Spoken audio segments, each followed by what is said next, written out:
the National Football League.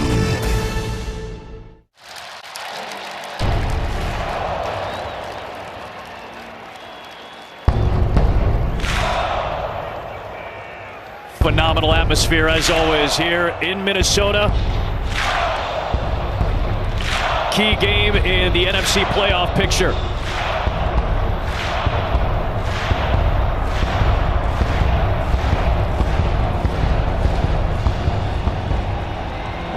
Rams won the toss and deferred. It'll be Matt Gay, the Pro Bowler, for the first time to kick away to an electric return man in Kene Wangu.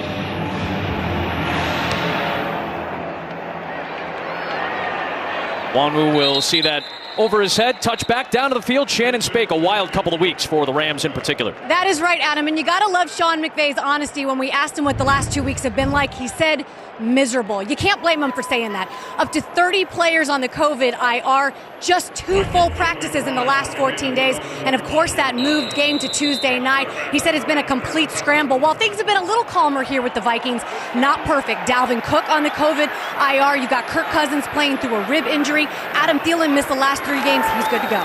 He's in the lineup on this first snap, and it is a handoff to Alexander Mattison for a short gain, running into Aaron Donald. Kirk Cousins coming off a rough start last week. The last couple of games, he hasn't been as sharp. Overall, you see what he's done. A very productive year with some good weapons. Overall in his career, 500. That's where the Vikings sit right now. Consistent, if not unspectacular, this season for Kirk Cousins. They're in position to make the playoffs. If they started today, they'd be the 7th seed.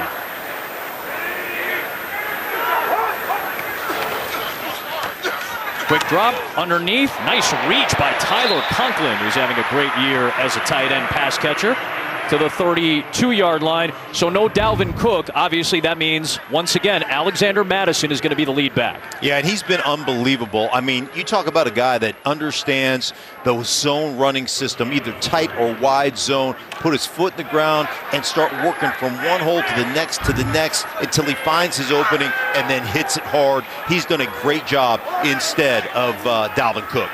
He did not play last week. He was on the COVID IR, missed the game against the Bears.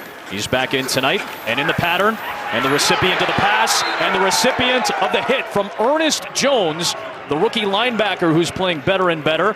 Stops him shy of the line to gain. It's a 3 and out. Well, here you got Jones right here, and he's just playing this flat. So he's the flat defender. As soon as he sees that back, he just puts his foot in the ground, stays on top. See how he's on the top shoulder there, driving down on Mattison. Really nicely done.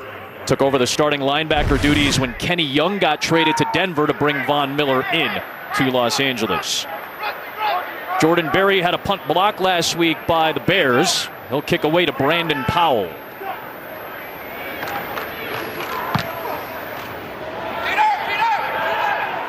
Fair catch. Out of bounds either way, right near the 30-yard line. And that's where Matthew Stafford and the Rams will set up. Matthew Stafford last week, key drive in the fourth quarter. A couple of big touchdown drives to Cooper Kupp to beat the Seahawks on Tuesday night. He's had a great year in his first season with the Rams. Second behind Brady in touchdowns. Third behind Brady and Derek Carr in yards. Guy is unbelievable. He's been an elite quarterback for a very long time. Now he's got the supporting cast with him, and that's why he's leading this playoff run for the Rams. A win today, and they're into the playoffs.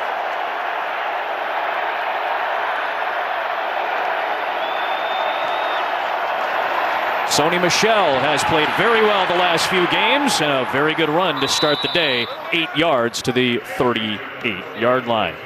Big key for the offensive line, no Andrew Whitworth, so David Edwards moves to left tackle. Coleman Shelton makes his second career start. And you know where your eyes go, man. That's Cooper Kupp on the outside. Automatic. Number 10, Cooper Kupp. I mean, he'll line up at the X receiver, the F wide receiver, the Z wide receiver. He'll line up in the backfield. He'll line up at tight end, for crying out loud. There is no position this guy can't play. Such a difference maker for the Rams offense. Just off the line of scrimmage here, almost like an offline tight end.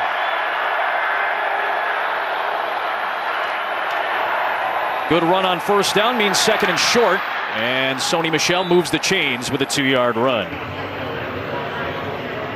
Minnesota defensively, they've given up a lot of big plays over the course of the season. That's been a problem, but on the back end, when Harrison Smith is back there, the 6-time Pro Bowler, you feel confident. Yeah, run support, no question about it. Also disguise. I think that's one of the things that sets him apart. He can be playing the deep third safety from the line of scrimmage. All of a sudden the ball snapped and he's flying back there. You never know exactly what they're going to run based on the disguise of Harrison Smith. Folks on the West Coast will appreciate this. Eric Weddle-like in his play.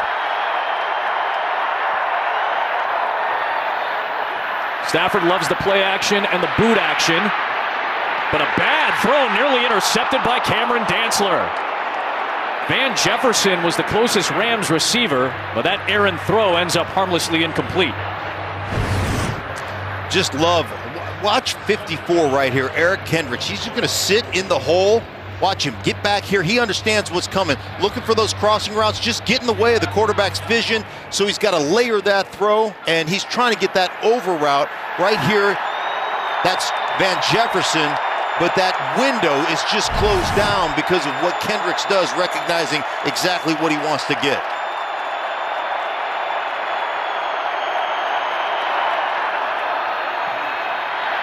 Cooper Kupp sits in the zone, and you see Anthony Barr trying to rip the ball out of Cooper Kupp's hands. It'll set up 3rd down and 5. What a fabulous year for Cooper Kupp. Just named to his first Pro Bowl and currently leads the NFL in all the Triple Crown categories. There hasn't been a wide receiver Triple Crown winner in 16 years. Cooper Kupp potentially could be the first since Steve Smith in 2005. 3rd and 5. To the right near the sticks. They're going to mark him at midfield. Tyler Higbee back in the lineup, holding on to that football. This will depend on the spot, and it's good enough for a 1st down. Welcome back, Tyler Higbee. They've really missed him, and what you can do with him outside the numbers. You see that? He's just going to run a little under route right at the sticks. As soon as he gets it, bam, hit it, catch the ball, but he can line up inside, outside. He's one of those matchup targets for this Rams team that really sets them apart. So Mike Zimmer, who had a successful challenge last week in Chicago and has been successful 52% of the time as a head coach in his career, throws the challenge flag. Minnesota is challenging the ruling on the field that the runner was actually short of the line to gain. Timeout. When does Higbee have possession, and is it at the line to gain? This will be a challenge and a review and a big decision early. The holidays. This is the most reliable 5G network. As often these plays come down to, it's timing and position. Dean Blandino's with us on this challenged catch. Dean? Yeah, we've got a couple of things working for us here. We've got a big line, the 50, and we had a really good look right down the line. The key is going to be control, and where is the ball in relation to the 50 when he's first contacted right there. Looks like the ball is just short. It's close, but I think this is short of the line to gain. And again, it's where's the ball at that moment of forward progress. After review, it was determined the runner did not make the line to gain. Will the game clock operator please set the game clock to 10:53, please? 10:53. It will be 4th down, and Minnesota has successfully won the challenge and therefore will not be charged a timeout. Dean, we appreciate the walkthrough there. Walk me through the play by Dantzler. Well, Dantzler does a great job. You're going to see the under route on top right here by Higbee. Now watch him come in and actually tackle the football. So he grabs onto the football, and that doesn't allow Higbee to fall over that line of scrimmage. 4th down and 1 creates this short yardage situation. Stafford very good as a quarterback sneaker. Oh, but he dropped the football on the snap. He was able to recover it, and he's now 14 for 14 on 4th and short in his career. Well, just like they planned it, right? Now, sometimes once you get that snap, you want to hesitate for a second. Well, that created the hesitation, let that offensive line really surge in that little wedge right there. And fortuitous bounce, he picks it right back up and falls forward for that 1st down. Obviously, that's not how you draw it up. I was kidding about that, but the result is a good result for the Rams to keep the drive alive. We'll take it if you're Sean McVay right there. Absolutely. So from the plus 49, a fresh set of downs. Off the fake to Michelle. Stafford for Kupp. He's got him. First down inside the 30, thrown down by Mackenzie Alexander at the 29. Just the route running ability of Cooper Kupp. Watch him just slow play this off the line of scrimmage. Just let the in-cutting route on the outside occur, and then just flow to the out-of-bounds line right there. Get between the corner and the safety deep. I mean, it's just a beautifully executed route, beautifully executed by both quarterback and receiver.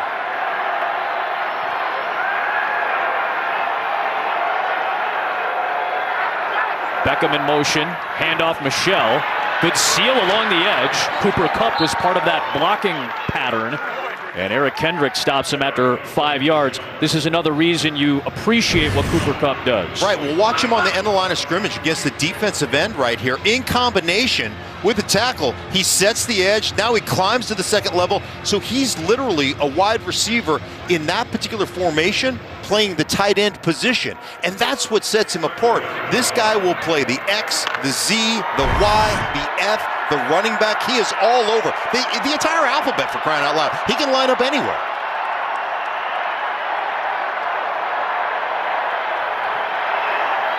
Fake the pitch. Stafford's got all the room on the right side. And he's going to run for the first down inside the 20. Good drive working. The Rams work into the red zone. 10-play series. And this is when, as an offense, you feel great. Like everything that you're doing is working. We always talk about the efficiency of your plays on first down, on second down, putting you in situations where you can convert on third down. Very efficient drive, both passing and running the football right now.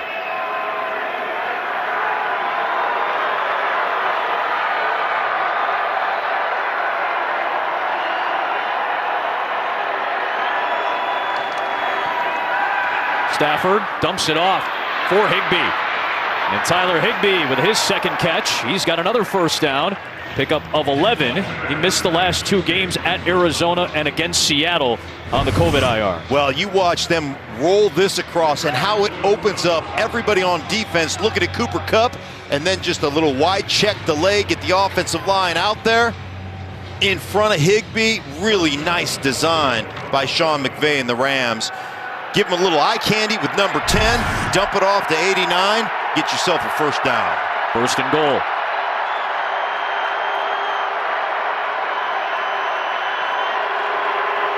Here's Michelle with a cutback lane, and Sony Michel just shy of the goal line. It'll be second down and goal. Patrick Peterson and Xavier Woods had to hurry to tackle him. They're so happy right now in LA to have Higbee back on the end of the line of scrimmage, that time on the backside, setting up that edge for the cutback by Michelle. Michelle again, trying to spin forward. He's in for the touchdown. The ball did come out loose. One official signaled for the score, and now the play is finally whistled dead. Official still has the arms in the air. The ruling on the field is a touchdown. All you have to do is break the plane of the goal line, and it's ruled that Sony Michel did as such for the score. The control, spin, he's on top of a player. Now, boy, did the elbow go down in contact before the ball crossed? Elbow down right there. Was the ball across the line of scrimmage? Look at right here. See him on top of the player. He's good. When the elbow hits, I think he's short of the goal line. Is there a clear angle of that, clear evidence of that? Can you time those up? And obviously the replay officials have all the angles to be able to sync those together. Every scoring play is reviewed, and that one is confirmed. Sarah Thomas was the down judge who had a touchdown all the way. Yeah, and I think you're 100% right. You can't confirm if that elbow was down before that ball crossed. So the Pro Bowler Matt Gay will bang home the PAT. He's only missed one all year. About half of the Rams' drives end in scores. They lead the NFL in rate. They're on the board first. I don't care about any award show. I haven't seen my Cleo in a... Arizona has lost 3 straight. The Rams have won 3 straight, so they're now in the division lead. A win puts them in the playoffs. The Vikings, as of today, have the tiebreak over both the Eagles and the Saints. Eagles are playing the Giants now. Saints on Monday night against the Dolphins. Remember that the 49ers beat Minnesota in Week 12, so the Niners have that head-to-head tiebreak. Kene Nwanwu 2 kick return touchdowns this season. Trying to find an alley, he cannot. Jake Funk and the rest of the Rams with great special teams coverage. Michael Hoyt in on it as well. Long field in front of Minnesota. Well, it's time to celebrate because the Fox Super 6 has given away over $6 million in cash prizes. You have a chance to win some more. You can scan the QR code to enter Fox Super 6's NFL Sunday Challenge for a free chance to win $100K. Play that right now.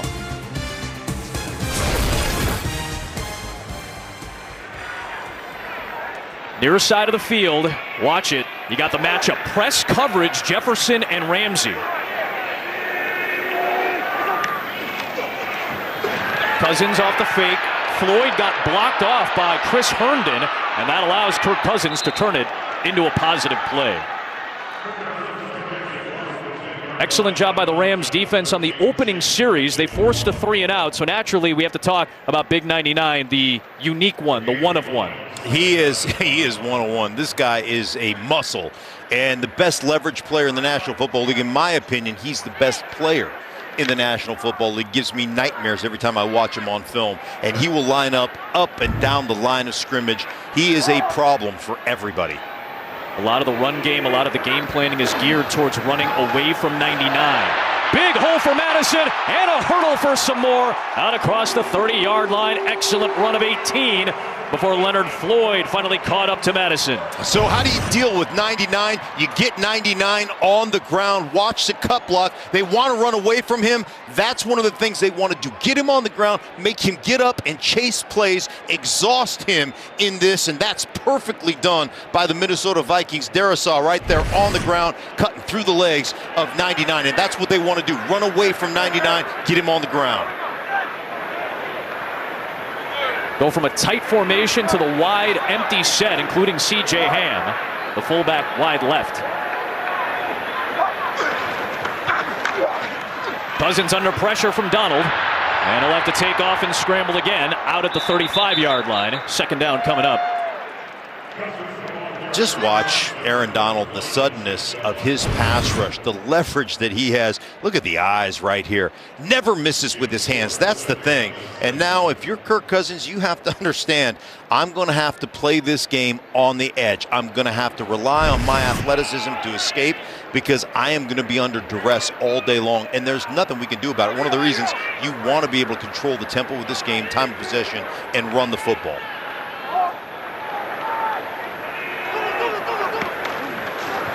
Here's Madison, and he gets blown up immediately. Guess who? Yeah. Just for crying out loud. I mean, this is unfair. I would call a penalty on Aaron Donald if I was playing right here. Illegal avoidance move. Because you can't pass rush during rundown. It's like, you know what? You can't double stamp a triple stamp, Harry. You can't do it. I mean, there he does it right there. I mean, you're pass rushing on a rundown and in the backfield. That's where he's a problem, and now it puts you in a third down and long situation. Vikings have dealt with a lot of third and longs this season, trying to convert, and Tyler Conklin has become a bigger factor on these third down scenarios. He's got the catch for 9 to move the chains. Tyler Conklin's one of those guys, you know, he went on a full ride scholarship to play basketball. And then he walked away from that full ride scholarship to walk on to play football. And look at him. I mean, here's the #1 tight end for the Minnesota Vikings, who started last year at their #3 tight end. Really productive.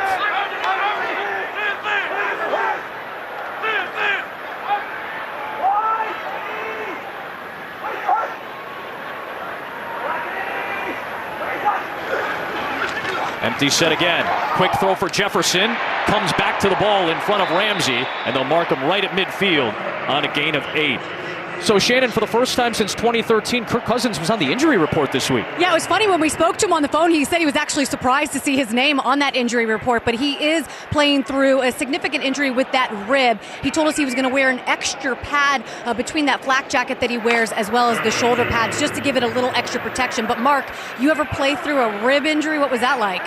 No, I was too fat to get rib injuries. I had too much cushion there, Shannon, but thanks for asking. More cushion for the pushing, they say. They always say that about you, Mark. Mm-hmm. There's a first down for Alexander Madison as Williams is there for the tackle. Good drive by Minnesota after the Rams scored, marching down the field on a double-digit play drive. Good series working for the Vikings. It's a really nice response to that touchdown drive. Being able to mix it up. I mean, Kirk Cousins has scrambled a couple times to keep them in front of the chains, and we talk about efficiency. And that's going to be big anytime you play the Rams because they can put you behind the chains quickly with the athleticism they have up front. There it is on display. Pressure on Cousins and a perfectly lofted ball on the screen to Madison. Ramsey stops him at the 33-yard line. But another poised play by Cousins for a pickup of 14 to Madison. And sometimes it's about the play you have called. Watch the bluff on Von Miller right here. Bluff him, bam! Spin around, beautifully executed, then follow that offensive line down the line. Beautiful loft by Kirk Cousins. After all that, Ernest Jones, the rookie linebacker, is down for LA. We'll be back. Spot of the rookie linebacker Ernest Jones, who got rolled up on a couple of plays ago. Fresh set of downs from Minnesota. Kene Nwanwu is in as the lone back. Cousins sets up to throw downfield for Adam Thielen. Back in the lineup and inside the 10. First and goal for Minnesota. Jordan Fuller on the stop. I love this throwback concept because you think he's going to go all the way across the field, but you watch Adam Thielen. He's going to put his foot in the ground, bam. Now this is designed. I'm going to leak back out of that over route, and Kirk Cousins is going to throw it across the field, completely designed, and they get so many big plays off their running game, off the boot keep game. Nice to have Adam Thielen back if you're a Minnesota Viking fan. Missed the last two games, got hurt early against Detroit in week 13. Timeout used by the Rams defense. So we're back after this from Verizon. This holiday, Verizon has the deal that gets better and better and better. Get iPhone 13 Pro on us when you trade in your old or damaged phone. Here, the phone everyone wants on America's most reliable network. Better? Better. That's not all. The new iPhone and up to 7 entertainment subscriptions for your family, like Apple Music, Apple Arcade, and more. Better? Better. Not done. The new iPhone, the entertainment, and up to $1,000 when you switch. Better. This year, holiday better with Verizon, because everyone deserves better. Rams in a bit of a scramble situation after the first down pickup by Thielen. They needed to use a timeout. Von Miller coming off a game where he had his first sack with the Rams. This is his 6th game with Los Angeles. He, Leonard Floyd, and Aaron Donald all with a sack of Russell Wilson on Tuesday. Well, I tell you one thing, he's playing the run great. A lot of tackles for losses. There's Madison gonna dive ahead. And that ends up being a loss of a yard because of Leonard Floyd. I'll just take everybody. I mean, look at Leonard Floyd. He pass rush the tight end, hit the puller right here on the edge. So the inside on the tight end, Conklin, hit Ham. I mean, you're a wrecking ball right there. That's beautifully done. Having a great year, signed that extension in March through 24. This drive started at Minnesota's 8-yard line. They bring a run blitz against Madison, who beats the initial surge, but then he's knocked down by Troy Reeder, who's part of that run blitz action. It's going to be 3rd down and goal. I'm telling you what, let's just bring everybody. I mean, they got Reeder coming. They're just coming all over the place on these Minnesota Vikings in the backfield. And that aggressiveness. Look at Reeder come back after he's blocked. He gets that penetration, defeats the block, falls back in on it.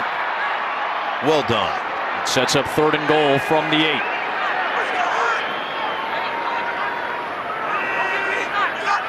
One of the best red zone teams in the league trying to convert. Cousins to the goal line, off the hands of the receiver, and picked off.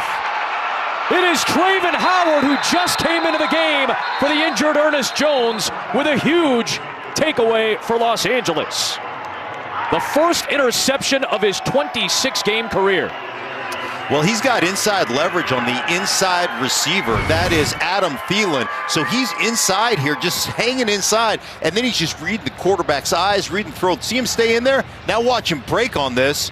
Beautiful job by Williams on the outside. KJ Osborne, I mean, you got to catch that. Obviously hits you in the hands.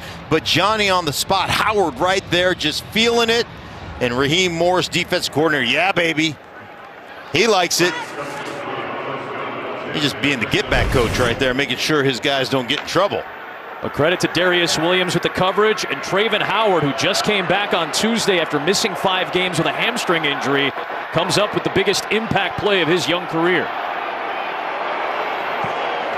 Rams set up from their own 17 after the takeaway. That's deflected at the line of scrimmage, and Nick Vigil just turned around, couldn't find the ball fast enough. It's 2nd down. Sheldon Richardson, 90, I believe, gets the big paw up. Look at right here, coming in late. Bam, there it is. Knocks the ball up. There's Vigil trying to make that play on the ball. Sheldon Richardson's done a really nice job transitioning outside. He was an inside player early in his career. He's done a really nice job for the Vikings outside. Final play of the opening period. Stafford rifles for Jefferson and slightly off target, and the rookie Cameron Bynum was hoping to pick that one off and give it right back to Minnesota. That takes us to the end of the first. The Rams with a 7-0 lead and a key takeaway late in the quarter. To the second we go. Pro Bowl selections were announced this week. The Rams have 4 of them, including 4 alternates as well. That group includes the quarterback Matthew Stafford. Goes back to work on 3rd down and long from the 17.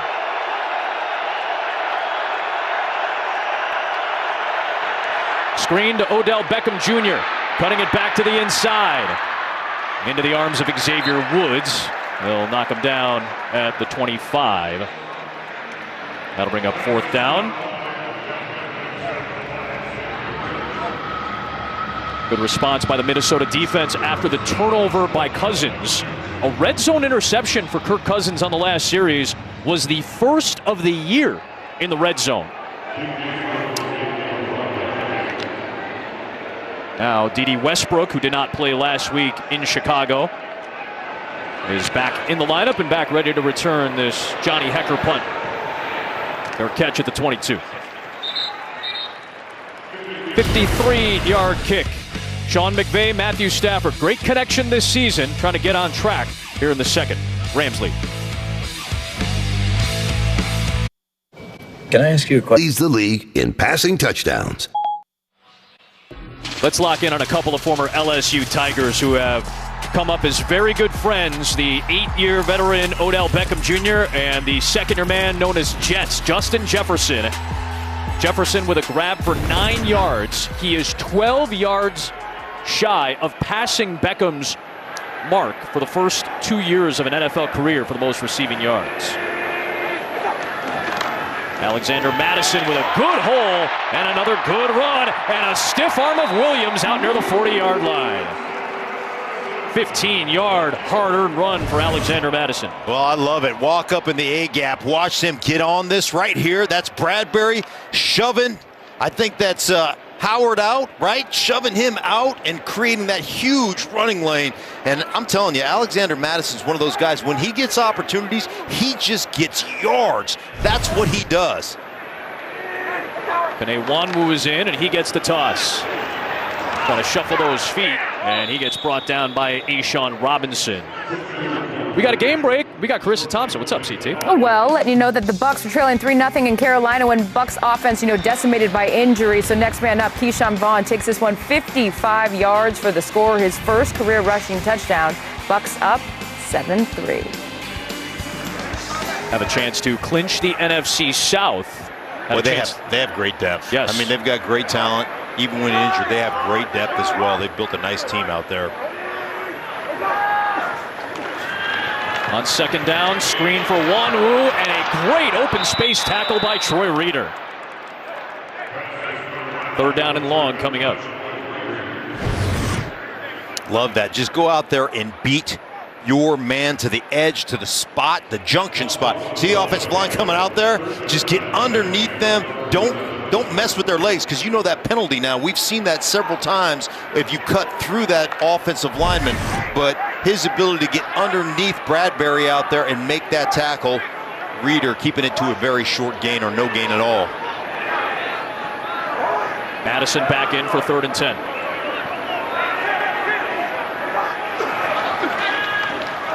Cousins bouncing off rushers. Floyd was coming right up on Kirk Cousins, who had to get rid of the football.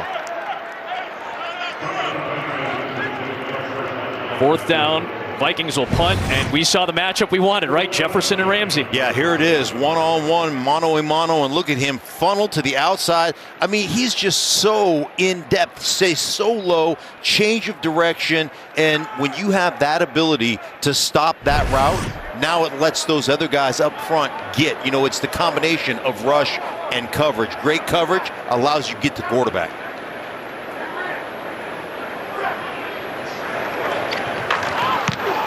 There he delivers. Brandon Powell from the 16. Slips the first wave and is out of bounds near the 30. Good punt return by Brandon Powell.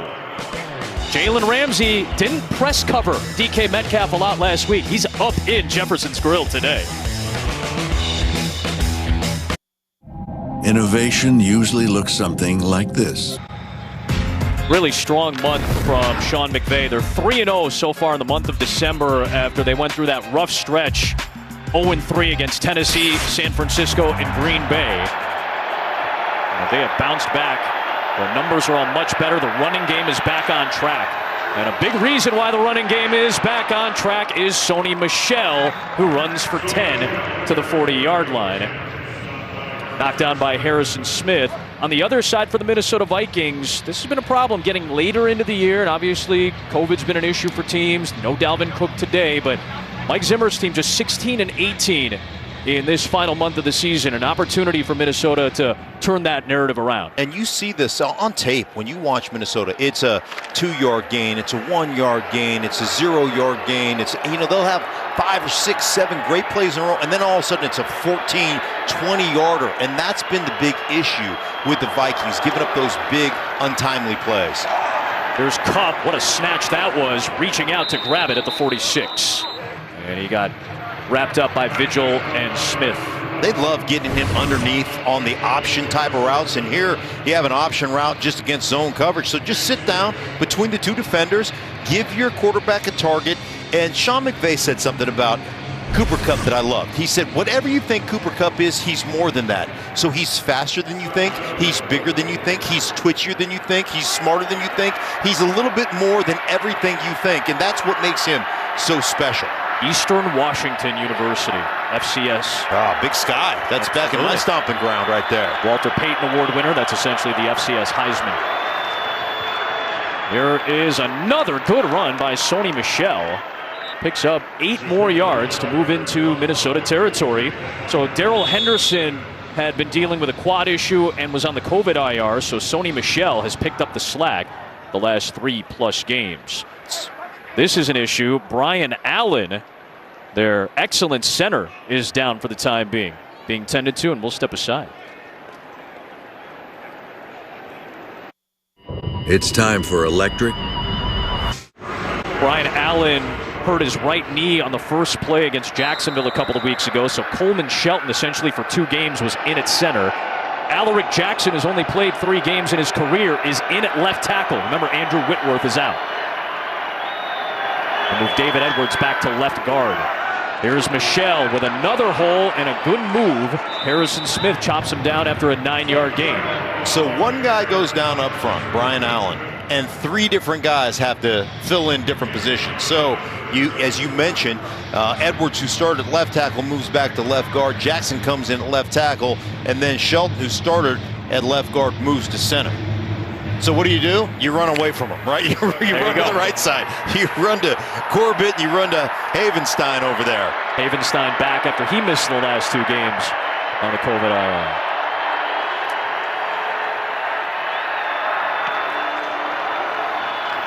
Cut back lane there for Michel. Great play by Harrison Smith. And it looks to be just short of the line to gain. Excellent play by the second leading tackler for Minnesota. It's all about maintaining your leverage. Watch Harrison Smith right here. Stay on that outside shoulder. Watch him shove in, stay, and then use the body of Cooper Kupp to accelerate back into the tackle right there. You just can't do it any better. Use the body of the receiver to shove him in the hole so the back has to cut back to you, and then use that leverage to bounce out and make the tackle. Here comes a blitz from Minnesota, and the run against it is good for a first down and more. Sony Michel still churning the legs all the way down inside the 25 to the 21-yard line. Well, we just talked about Harrison Smith and how he used the leverage. Now watch as you get in there. Now, first off, the push right here is just amazing. Harrison Smith making the tackle. But you start to blitz, you get a little bit out of that gap, a little bit out of your area, as Xavier Woods did, and that creates a big run lane. So understanding leverage, understanding where you want to maintain your outside arm free so you can get back in on those tackles. Michel with a season high for a first half, 65 on the ground already. There's Darrell Henderson into the game getting the fake. Stafford has Higbee as a release, and he stumbles ahead for a few yards in front of Patrick Peterson to pick up a 4. Well, Stafford on that boot keep out the back door looking for a deep crosser. Minnesota takes it away and ends up just throwing the check down to Higbee. But really nice job because he had him right off the bat, and that's your number one read, but he's waiting for something deeper down the field to develop. Once it doesn't, he just goes ahead and gets that first down on the check down. On first down, getting that 6 yards or 4 yards on that check down, excuse me.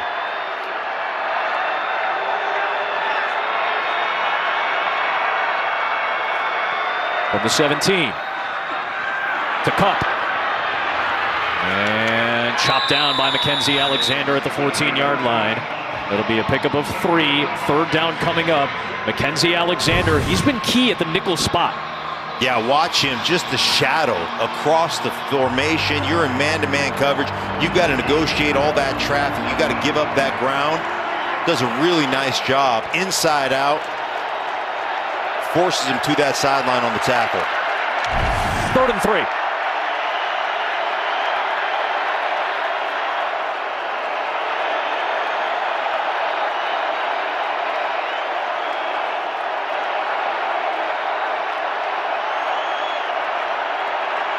Stafford for Beckham, looking for the one-hand grab, and it's incomplete. Cameron Dantzler in coverage against OBJ. 4th down. Maintains inside leverage, does a really good job forcing OBJ to the sideline and then get his head around. Oh my God, you know, OBJ, he puts on a show pregame. I mean, that guy's making those catches all over the field. Look at Stafford, says, I saw you make that 8 times in pregame warmups. Nearly made a spectacular grab. Instead, a 32-yard try for Matt Gay, who had a season-long 55-yarder last week against Seattle. This from 32 to make it 10-0 in favor of the Rams. Mike Zimmer's defense holds Stafford and company to 3.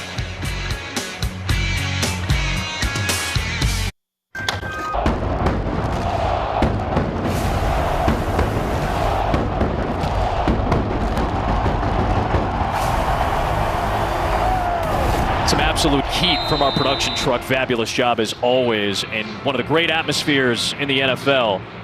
Vikings are 12-3-2 all-time at home against the Rams, their best mark against any current NFC team. Touchback, and we get a lot of big names here, like today's fans in the stands. These are the Freak Brothers. This is on Tubi. If you haven't seen this show, I'll just give you the cast. Woody Harrelson, Pete Davidson, John Goodman, Tiffany Haddish. That's it. All 4 people you like. All 4 people on Freak Brothers, free on Tubi. So we bring you the Freak Cam here in Minneapolis today. Well, you know the Freak needs to get going. Justin Jefferson, I think he's at 1 catch right now. He said he circled this game on his calendar. Time to get him involved.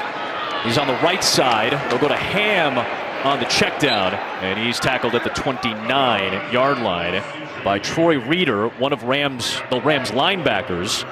Is Reeder. One of his mates is Ernest Jones, who has to leave the game on the cart. He had gone out a couple of series ago. Traven Howard is still in the game. He had the interception on the first series he entered for the injured Jones.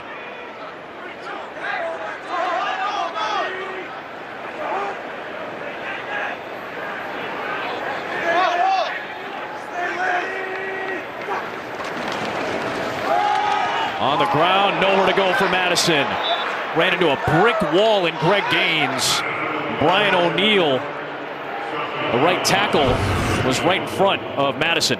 Yeah, Gaines right down here, and he's done some dirty work. You know, one of the things I love about this football team, there he is, getting the tag down right there. I think Sean Robinson also in on the penetration, but these guys all have to, when you play against or with a guy like 99, Aaron Donald, you got to pick your game up. The speed with which you play is one of the things that is very noticeable on film. Cousins looking for Jefferson, covered by Ramsey and incomplete. A little bit of safety help from Nick Scott as well. And there's Ramsey turning around, doing what he does. You know you're going to hear it from him if he gets the best of you. Well, they tried the double move right here because Ramsey's known to be a little bit handsy, but he stays on top of that route.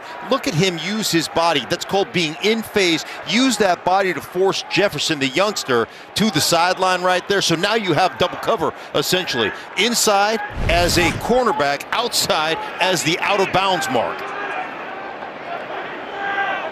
We said it last week. Ramsey did a fabulous job on DK Metcalf, mostly playing off coverage. Didn't press up against him a whole lot just because of Metcalf's size. But Ramsey did a fabulous job last week. And Brandon Powell is frustrated right now because Ben Skoranek got in the way of his potential fair catch. So they end up losing about 13 yards of field position. So a long field in front of the Rams with a bunch of all-star level players on the field today. Key game. There are two. First meeting of the season, 47th meeting all time, counting playoff meetings going all the way back to 1961. Long field in front of the Rams. Big opportunity for Minnesota's defense to try to get them good field position and the ball back. Little sweep for Cooper Kupp, just to show off how differently they use him. Gets a few yards on the edge against Bynum and Kendricks. 3-yard pickup. Yeah, remember now, if they can force a 3-and-out here, plenty of time for their offense to put a scoring drive together if you're Minnesota. And the other thing you have to understand is the Rams are getting the ball coming out of halftime, right? They deferred, so pivotal drive here for this defense of the Minnesota Vikings to get the offense the ball back with an opportunity to end this game with a score, end this half, with a score. 3 timeouts for Minnesota plus the 2-minute warning. Rams have 2 timeouts. Couple of fakes. Stafford, sidearm sling, but it's dropped by Michelle. Incomplete. It'll be 3rd and 7. That stops the clock with 4:11. And they've really done a great job. Matthew Stafford right here like a little shortstop. Going to turn 2. Look at this. Throw it in there. Got to come up with that if you're a running back, but stops the clock and, like you said, puts a 3rd down and long situation for this Minnesota defense. Key, you got to get off the field. Stafford under pressure, able to escape, looking for Michelle, intercepted. Vikings with a takeaway. It's Anthony Barr with his 2nd of the year.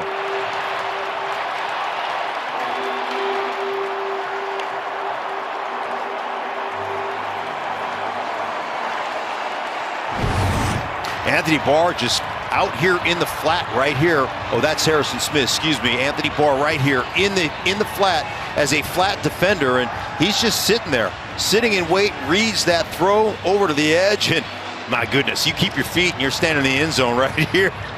But nice play by Anthony Barr, and it starts with the pressure. When you can pressure the opponent's quarterback, you can force mistakes. Big time mistake right there by Matthew Stafford. And it sets up Kirk Cousins and the Vikings at the 11.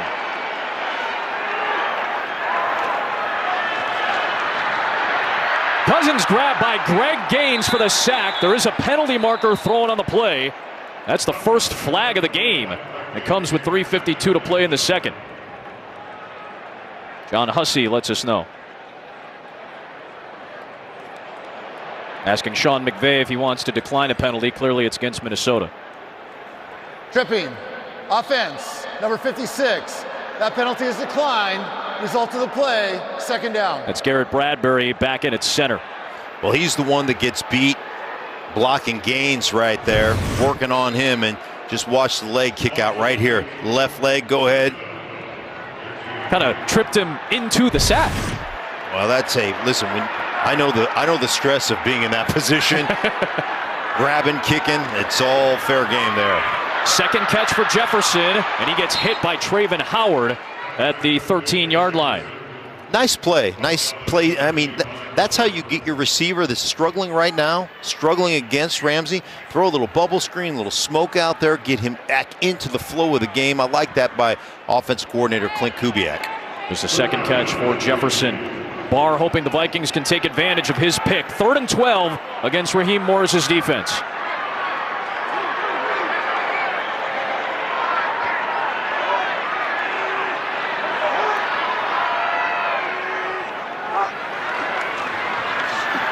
Cousins throwing. He's got Thielen, and he's grabbed from behind by Taylor Rapp. Thielen frustrated, or maybe in some pain. Remember, Adam Thielen missed essentially the last 3 full games with that high left ankle sprain against Detroit. He just came back today. And man, he is frustrated right now.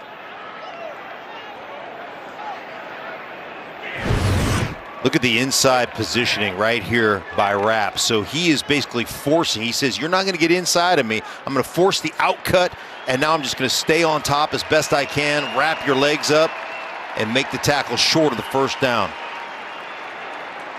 Again, Shannon told us before the game that Thielen was going to give it a go. Had to work all the way through warm-ups to see if he'd be ready to go. Shannon, what do you got? Round-the-clock therapy is what Adam Thielen's been getting. He just kind of rolled his eyes when I asked him about how much. But he really did not know before the start of this game if he was going to be able to go. Went through pregame warm-ups, and that's when they made the decision. Their leading touchdown grabber this year. He's got 10 of them this season. He wanted at least 4 more yards to get a fresh set of downs. Would have been close to the end zone. Instead, Greg Joseph will step on for a 23-yard chip shot to get the Vikings on the board. Still, they have all 3 timeouts and the 2-minute warning to come. We used to call that having a button. Anytime you have an injury, that button's going to get pushed. I guarantee you get on the football field, it's going to happen. Nice and easy to get Minnesota's first 3 points of the day. 10-3, Rams on top, 2.5 for the second. We're back after this from Uber Eats and Bud Light Seltzer. Tonight, I'll be eating a double bacon burger with tots. Thank you. And no sharing? Guys, I'm just gonna take it one tot at a time, you know? Protect the burger, get back to fundamentals. I'm just gonna eat 110%. Oh, Bud Light Seltzer Retro Tot Eyes?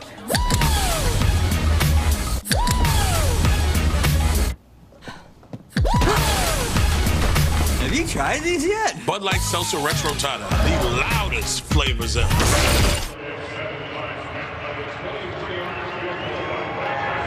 You can join Fox Sports in giving the gift of opportunity this holiday season by supporting nonprofit partner Foundation for Women Warriors and its effort to serve the women veteran community and their families. You can visit foundationforwomenwarriors.org to learn more. Happy holidays to you and yours from myself, Mark, Shannon, and our fabulous Fox Sports crew the day after Christmas. Hope you all had a restful weekend with some loved ones.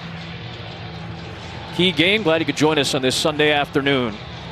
Vikings at 7-7, trying to keep pace as the number 7 and final seed in the NFC West, or in the NFC, beg your pardon. And the Rams trying to stay atop the NFC West and stay a game ahead of the Arizona Cardinals.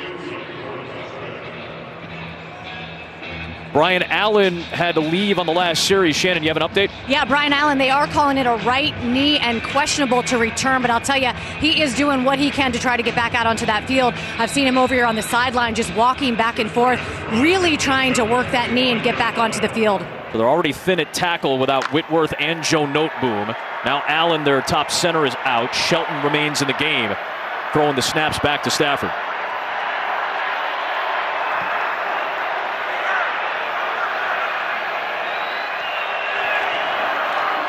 Michelle having to cut all the way back, and there's Anthony Barr chasing him down, limiting him to 2 yards. That could take us to the 2-minute warning.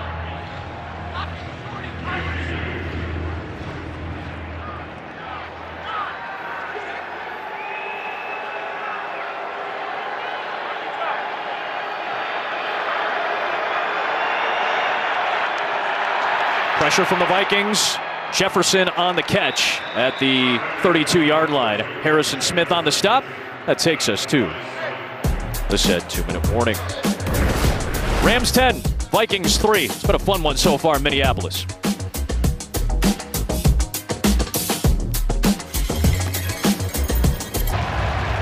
Skol chants alive once again at U.S. Bank Stadium. You see Sean McVay 44-0 in his regular season and playoff career when leading at halftime.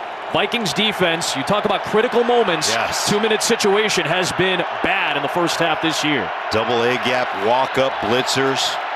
One of the highest double A gap blitz rates in the league. They'll back off of it. Stafford underneath, and he's got Odell Beckham Jr. for the first down at the 38-yard line in front of Eric Kendricks. The reason you walk up in those A-gaps is you're trying to make sure you confuse the offensive line and get one-on-ones on the outside for pass rush ability. Back off again, just a four-man rush. Higbee on the outside. He's able to outrun Barr to the sideline. Gets the first down at midfield, and Matthew Stafford has just moved past Warren Moon for number 12 all-time in passing yards in NFL history. Over 49,300 in his career. You see the updated mark. Last week, he became the fastest quarterback in NFL history to 50,000 passing yards if you count playoff games. Matthews only played in 3 of those, but he's put up big yards in those games. 95 seconds for the half.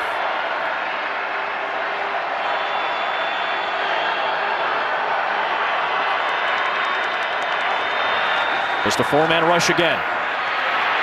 Stafford to Michelle on the release. And in space, Patrick Peterson and Mackenzie Alexander and Xavier Woods all have to go over there. The clock continues to move as they tackle him inbounds. Sony Michel trying to get to the outside, right? Nothing downfield open for Stafford. So go ahead, check your outlet right here, Sony Michel. Watch just the effort to get out of bounds here. Just driving those legs. Minute to go, still 2 timeouts for LA. Late blitz, it's Kupp to the sideline, a first down, and the clock stops with a minute to go.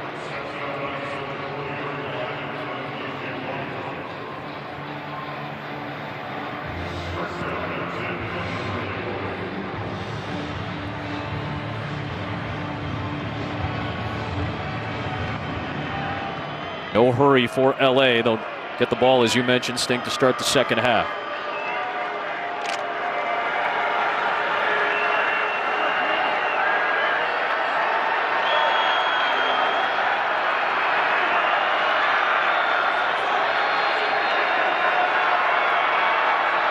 All the chess moves from the Vikings defense. They end up rushing a defensive back.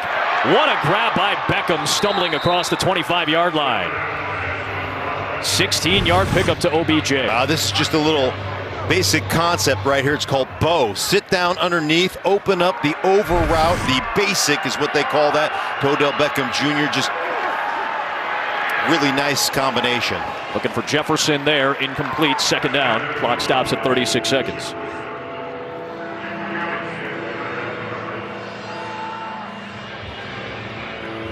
Love the fact, it just feels so calm, right? There's just no, there's no frenetic pace to it. It's just easy. They're orchestrating, doing exactly what they want. Matthew Stafford, 6 for 7 on the drive. 2nd and 10.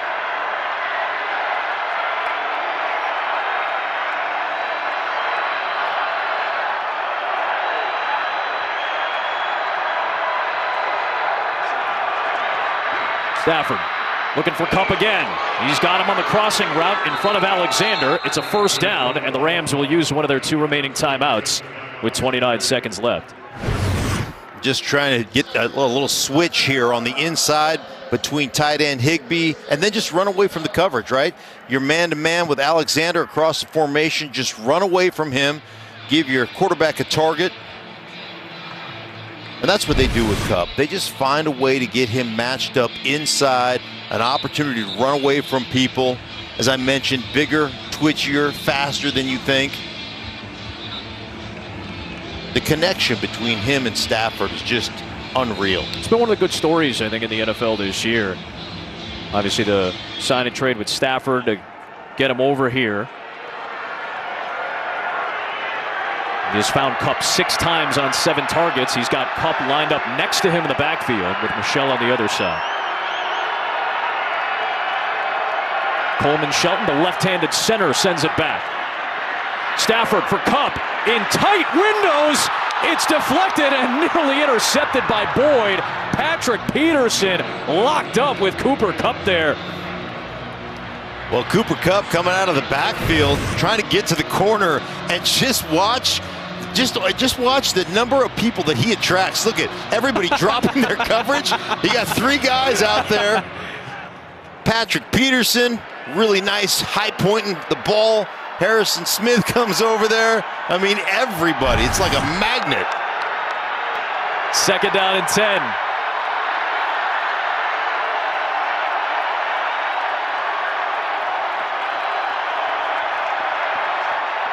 Stafford for Van Jefferson, too tall for both he and Cameron Dantzler.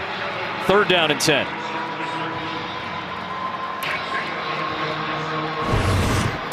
Oh, just really nice man-to-man in the slot. Watch Dantzler. They're mixing through this traffic, staying on top of that route, trying to attack it at the high point, just out of reach of everybody's hands. But really nice positioning on that throw to create this 3rd down and long. Vikings looking for a stand. Rams look for a score. 19 to play here in the 2nd.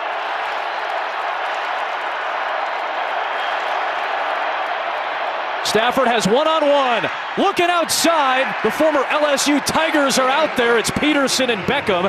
Beckham comes up limping after the play, and Patrick Peterson with excellent coverage. Patrick Peterson just going to funnel him. Watch him take this inside away. Take the inside away right away. Force him to the sideline and just funnel him where you want to go. And you know you're great when you get that one-handed opportunity and everybody in America thinks you're going to come away with it, sure. Right? You've just created a standard for yourself. Comes out of there limping. I don't know if he landed on Patrick Peterson's foot. Matt Gay, good from 32. And a 13-3 lead for the Rams. Still 11 seconds to play here in the 1st half. While we have a moment, let's find out what's coming up on the Verizon Halftime Report with Kurt and the company. Hey, TB, what's your sign? I'm going to read your horoscope. Virgo. In your future, you will see highlights of Bills, Patriots, and Ravens, Bengals. That's it. Oh, it also says that you'll also be standing next to a very handsome man at work. You see that? Where does it say that? Trust me, it's on the Verizon Halftime. Does it say that anywhere? What? It's not in there. Listen, it's a very specific paper. It's just it's very specified. By the way, Sagittarius here. My moon sign is Leo. I found out the other day. Don't know what it means, but here we are. Is he going to be standing next to Howie pretty soon? Because Howie's a handsome guy. Are you saying Kurt's not a handsome fella? No, Kurt's a handsome fella. The handsome mugs coming up for you in our Verizon. Have happy holidays to our fantastic studio crew as well. We appreciate the hard work of everybody who's away from family and friends this weekend working. Well, squib kick off of Josh Metellus, and he's able to recover it. Former Michigan Wolverine was right there to secure it. And still 3 timeouts for Minnesota. They're in decent field position at the plus 46, so you still have time to operate and maybe at the very least get into field goal position for Greg Joseph. Yeah, you're trying to squib that down through that front line to get it down there to make you return it to eat up some of that clock, and then it hits Metellus. And the next thing you know, I mean, you've got 11 seconds here with your timeouts. You can get yourself into field goal range with a couple of completions. Motion Madison out to empty it. Cousins downfield. Jefferson couldn't grab it. That would have given him the mark over Beckham, and it would have given him a 1st down. Well, Jefferson just going to in-cutting route right here, and it looks like Kirk Cousins wants him to stop. He's just trying to get him to stop. Sit in that hole. Jefferson running across the defensive backfield there. See, he's trying to think, you got to stop right there. You got to give me a stop. Yeah, he wanted him to sit, catch, and then use a timeout. Charge timeout, Los Angeles. This will be a 30-second timeout. So now you get into potential Hail Mary mode if you're Minnesota. See Cousins talking to Jefferson right there. And again, this is another great story, I think. We obviously talk about Kupp and Stafford. And listen, Kupp is playing at an MVP level. Justin Jefferson is right behind Cooper Kupp in a lot of categories. He's been top 3 all year in a lot of receiving categories. His development with Cousins has been a good story this year. Certainly has, and he has been tremendous since the day he walked into this league. Yep. So 5 seconds left. Let's see what Minnesota has in the bag of tricks here. Osborne, he'll go down. Was he touched down by Floyd? Apparently he was. That allows him to get the timeout off for Minnesota. So if you're Leonard Floyd and Osborne hits the deck, you could let him go. They may have ruled that Osborne had just given himself up as well, and that would lead to the stoppage. And it leaves just enough time to get one more play off.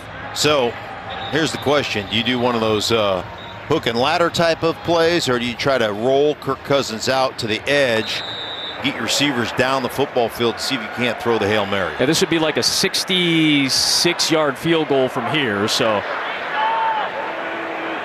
listen, not everybody's Justin Tucker. Made one from 66 earlier this year. The rollout. Cousins launches to the end zone. Body's down there, and it's deflected away. That'll do it for the first half. A 13-3 Los Angeles lead. The first half stats are brought to us by Old Navy. 200 total yards for the Rams, a turnover apiece, near even in possession, and a 10-point spread with the Rams on top. They'll get the ball to start the second half. Time for the Verizon halftime report. A happy holidays to Kurt Menefee and company. It's all yours, boys. Welcome to the Verizon Halftime, the official 5G network of the NFL. And happy holidays to Adam and the game crew. They have the Rams on top by 10 right now. Over the picked off. Today's game flow brought to us by Progressive. A couple of the key moments for the Rams as part of a 13-3 lead. Take away a piece. Cooper Kupp already with 6 catches. Justin Jefferson 2 grabs for 14 yards in that first half in a match with 2 of the best receivers in the league. Brandon Powell will get set to return for Los Angeles as Greg Joseph, responsible for the lone points for Minnesota in the first half, kicks away.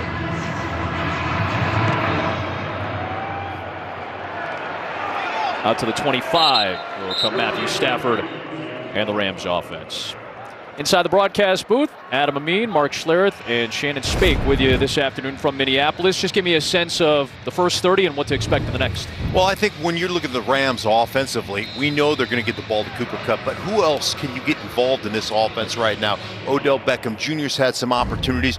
Van Jefferson, let's get somebody else involved in this passing game. And then for the Minnesota Vikings, it's all about the critical plays. Make sure you compete during those critical plays.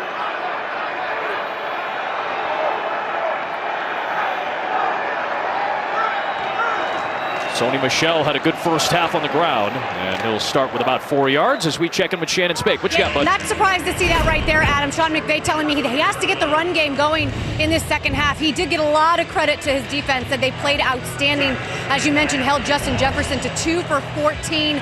He loved the red zone interception. Now, under center, Coleman Shelton will remain under center. You mentioned that he's a left-handed center, and Brian Allen, of course, is right-handed. Not a concern for this offense because, of course, Shelton filled in for Allen earlier this year, and it was not a problem for Matthew Stafford. That was week 14 at Arizona, and obviously played most of the game the week prior against Jacksonville when Allen went out with that same right knee issue. Fake to Michel. Stafford, deep shot. Jefferson, double coverage, intercepted. It's Xavier Woods with the interception for Minnesota.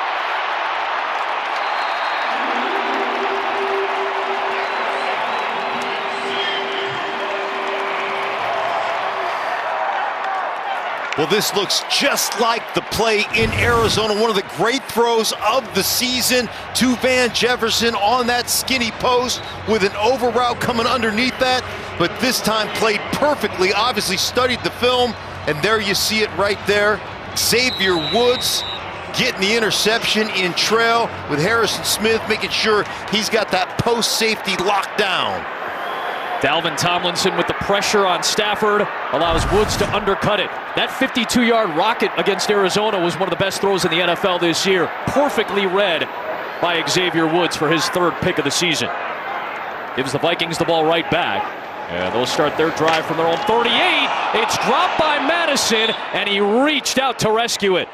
It'll be a loss of a couple of yards, but Minnesota keeps the ball. Well, you want to talk about killing your own momentum, right? You come right out at halftime, you create the turnover on the interception, and then put the ball on the ground. You want to take the air out of your proverbial sails.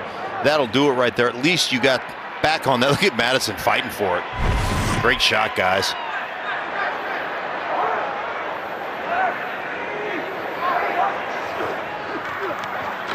This time, Jalen Ramsey guards Adam Thielen, and Thielen gets some yardage back and more to the 42. So, as Shannon told us, he was dealing with that left ankle issue, got tackled on a play late in the first half.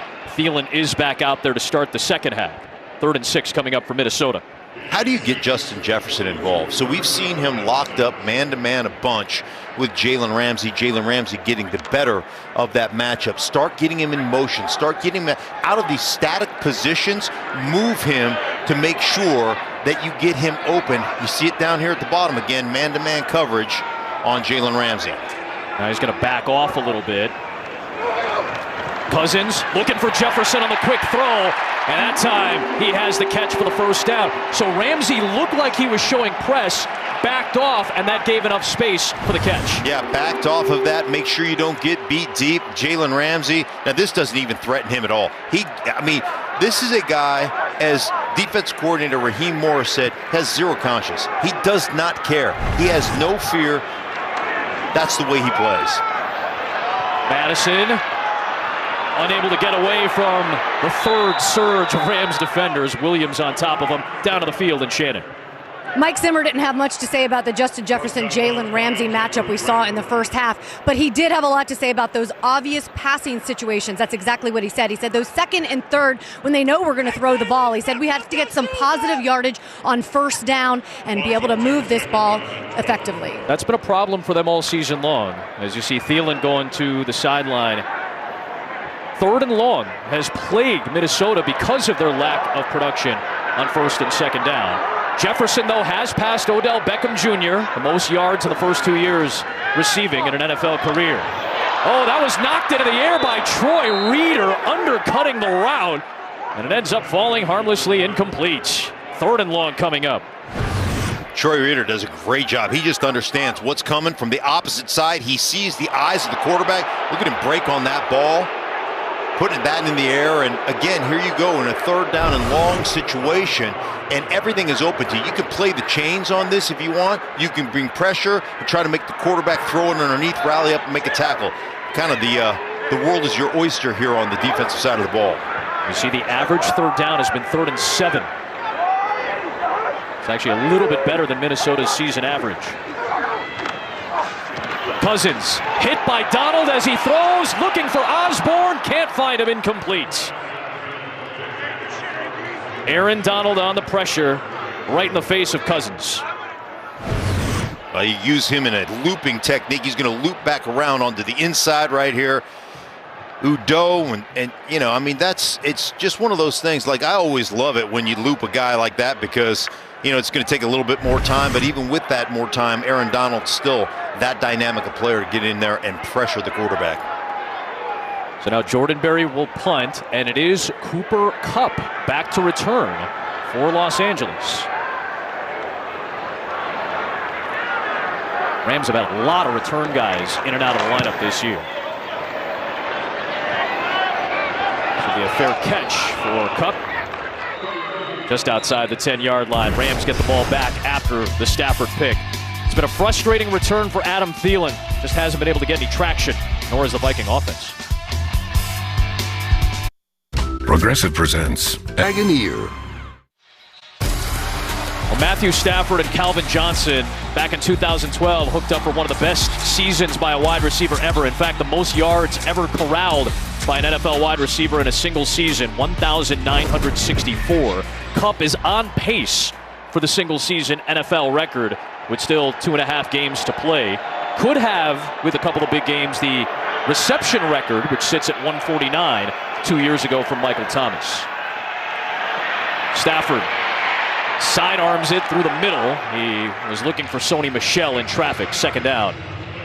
Boy, Minnesota has done such a tremendous job of taking those over routes. Anytime you run that boot keep, you're flooding one half of the field. So you get out there and you're looking for that over route from the other side of the football field to come open. And Minnesota has read that perfectly this entire game. They have not given up one throw in that concept so far to the Rams. Vikings defense doing a lot of heavy lifting today to keep them in it. Excellent effort against one of the top offenses in the league. Stafford has that one batted into the air. Anthony Barr has his second of the day. It's 1st and goal, Minnesota.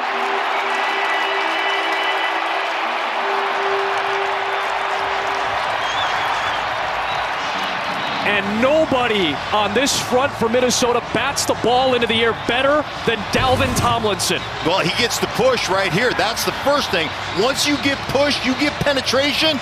There you go, pushing the tackle back into the backfield, putting a paw up there and creating the tip ball for Anthony Barr. But it starts with getting that penetration, driving that offensive lineman back into the lap of the quarterback so that you can get that hand up and create a tip ball there.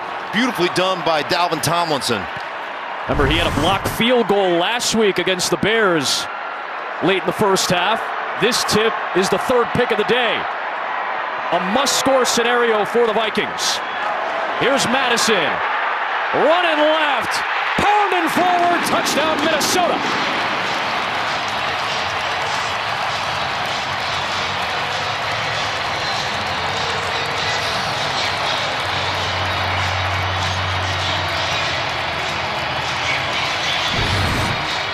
C.J. Ham leading the way. Look at them, just tight end over here. Conklin, look at them sift through traffic here. Find their blocks, sift through. Odo right there as well, 74. And just follow those blocks. Very nice patience by Madison. That's how it's done. What did we just say about the Minnesota defense? Doing a lot of heavy lifting to keep them in this game. And sure enough, the takeaway leads to the touchdown. Flag is thrown. Penalty will probably be assessed on the kickoff. Look like Rams are in the neutral zone.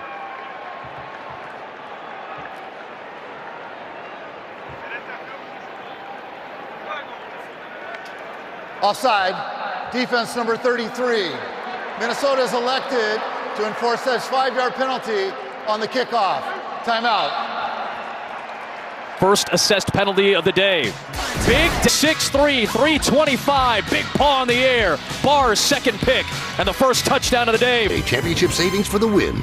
Out of the 15 games for Minnesota, Barr has only started 9 of them. He's had knee issues. He's had a hamstring issue. He's on the COVID list. When he plays, this defense is just better. 2 interceptions today after he had 3 in the first 95 games of his career. We've been there for 3 of them this season. Matthew Stafford with a season-high 3 interceptions. 2 have come on his last 3 throws. Here he is. I mean, this is one of those, almost trying to throw it away. There's Anthony Barr out on the outside. He's got those ball skills. And then the deep ball over the top. And Xavier Woods getting that ball. And then back to the outside here. Tip ball. There he is, Johnny on the spot. Suggestion. Don't throw it to the side Anthony Barr's on. Remember, he went to UCLA as he was running back, he was a tight end, he's a wide receiver. He's got ball skills. Yeah, 2 years on offense for Barr before he moved to defense at UCLA. Here is Sony Michel, and he'll pick up a few yards. Sheldon Richardson on the outside with the tackle. Second down for Los Angeles. tenor of this game feels like it has shifted a little bit in these last few possessions. Now, that's one of the reasons you run the ball on first down. You probably have a second down run here as well. What you want to be able to do is settle it down a little bit. You ran the ball exceptionally well. The atmosphere is huge. The crowd noises is big time right now as these fans are totally into it. Kind of slow them down a little bit. Quiet this crowd down. Churn a first down in the running game.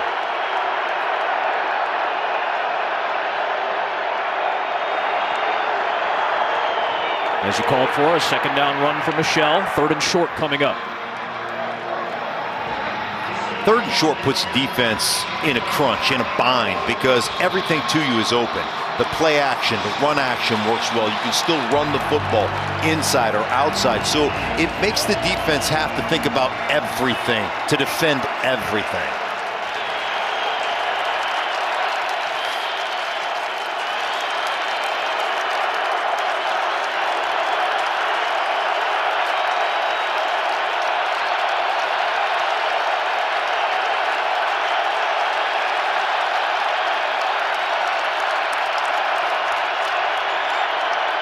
Fake to Michel.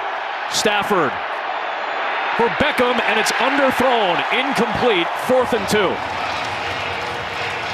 And the Minnesota defense comes up with a stop after the touchdown. Had exactly what they wanted to. They saw all the motion, all the movement. They identified man-to-man coverage. Now you're just getting Odell Beckham on that over route, and he is wide open. And just an errant throw by Matthew Stafford. I mean, that is, you can't draw it up any better. It's perfectly done from a coaching staff standpoint. Your quarterback just didn't execute on the throw. There's D.D. Westbrook back to return. Only the 2nd Johnny Hecker punt of the day. He only averages 3 punts per game. That's how good the Rams offense has been on average. But today, the Viking defense stymieing them so far. Their catch, Westbrook. Vikings ball, 9:18 to play in the 3rd. A lot of history between the Rams and the Vikings all time. A good game today in Minneapolis. 7 times these two teams have met the playoffs, including 45 years ago to the day in the NFC Championship game. Bud Grant's defense for the Minnesota Vikings against Chuck Knox and the Los Angeles Rams over at Metropolitan Stadium. Over in Bloomington, Fran Tarkenton led them to an NFC championship. They lose to the Raiders in the Super Bowl that year. The two teams met again the same day the following year in the Mud Bowl in a divisional game. Cousins looking downfield, and Jalen Ramsey recovers on Justin Jefferson. It leads to an incompletion, and it's 2nd down. Well, Jalen Ramsey just going to mirror Jefferson right here in trail. Wide open. He's got him. Just a little late. A little behind Jefferson. He's got to slow down, which allows, and that's one of the things you love about Jalen Ramsey, just the unrelenting effort. I mean, even when he's beaten, he's not beaten because he's never going to give up on a play. Pressure being shown by the Rams. They bring it through the A-gap, and Cousins delivers to Jefferson quickly in front of Ramsey for a gain. They'll pick up 6 and set up 3rd down and 4. Really nice job picking this up. Getting your hands off that. Udo. And then scooping it up down low for Jefferson. His 4th catch of the day. Manageable 3rd down and 4. Jefferson and Ramsey matched up at the top side. Who moved first? I'm going to say false start against Minnesota. So 3rd and medium becomes 3rd and long. False start. Offense number 75. 5-yard penalty. 3rd down. That says it all for Mike Zimmer there. One of the biggest problems that has plagued the Vikings offense has been 3rd and long, and they have one here on the first accepted penalty against Minnesota today. They've been very well, both teams, in fact, have been very well disciplined today.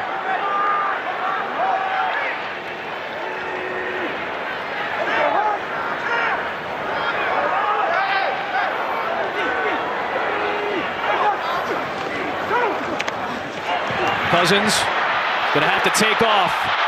Needs the 22-yard line, and he's going to be a couple of yards short. Justin Hollins touched him down. Well, he was thinking about going to Jefferson right here. So he rolls inside and then comes back to the outside. Little whip route, but there's Ramsey. Just not enough room, and Cousins not quite enough legs to get it done to create that first down. But there, I mean, that scramble, if it's third down and medium, you got a first down. Third down and long, and guess what happens to you? You end up punting. Crucial moments, right? What do you do on a third down? Critical moments. They have failed consistently throughout the season. One of the reasons they're 7-7. Trying to find it, and finally Powell does, and a good return, pointing out blockers. There goes Brandon Powell, punter to beat, into the end zone, touchdown.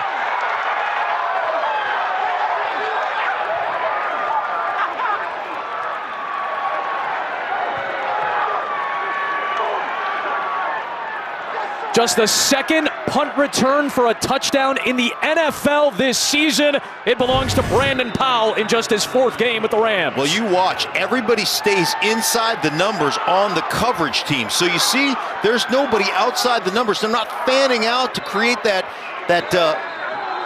that whole field coverage right there. And then everybody gets pinned on the inside. They get to the outside. Touchdown.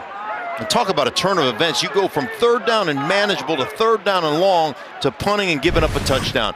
Those are the critical moments that Mike Zimmer talked about on a consistent basis when we met with him. What is that, 3 snaps? A 3-snap sequence completely shifts the game after it looked like the Vikings had the momentum. Unsportsmanlike conduct, defense, number 22.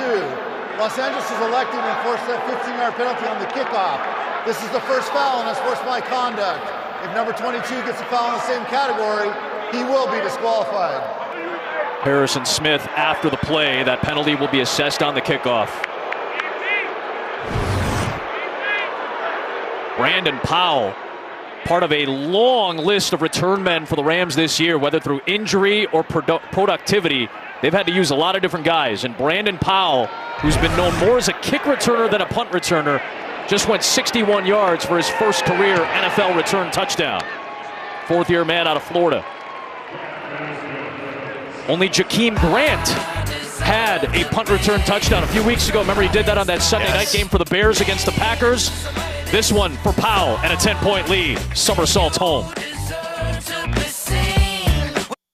I'm here to present the Angeles. 8 different kick returners used this season. They hadn't had a kick return touchdown since 2017. They hadn't had a punt return touchdown in 6 years. Brandon Powell goes 61 yards. First Rams since Tavon Austin to return a punt for a touchdown. And again, it swings the momentum of the game with that 3rd and 4, false start, 3rd and 9, can't convert on the scramble. And then it ends up being a punt return touchdown. With the penalty, they're going to go a little drop kick here. And it's grabbed by Wayne Gallman, the new addition to the Minnesota Vikings roster. He grabs it and out of bounds near the 10-yard line for Cousins and company. Well, Tuesday, the San Diego County Credit Union Holiday Bowl is on Fox. I've gotten the pleasure of calling this game in the past. Always ends up being an interesting matchup with a West Coast team against somebody from the East. And North Carolina State, 18th in the country, taking on Dorian Thompson-Robinson, one of the electric dual-threat quarterbacks in the country. And the Bruins. That's Tuesday at 7:30 on Fox.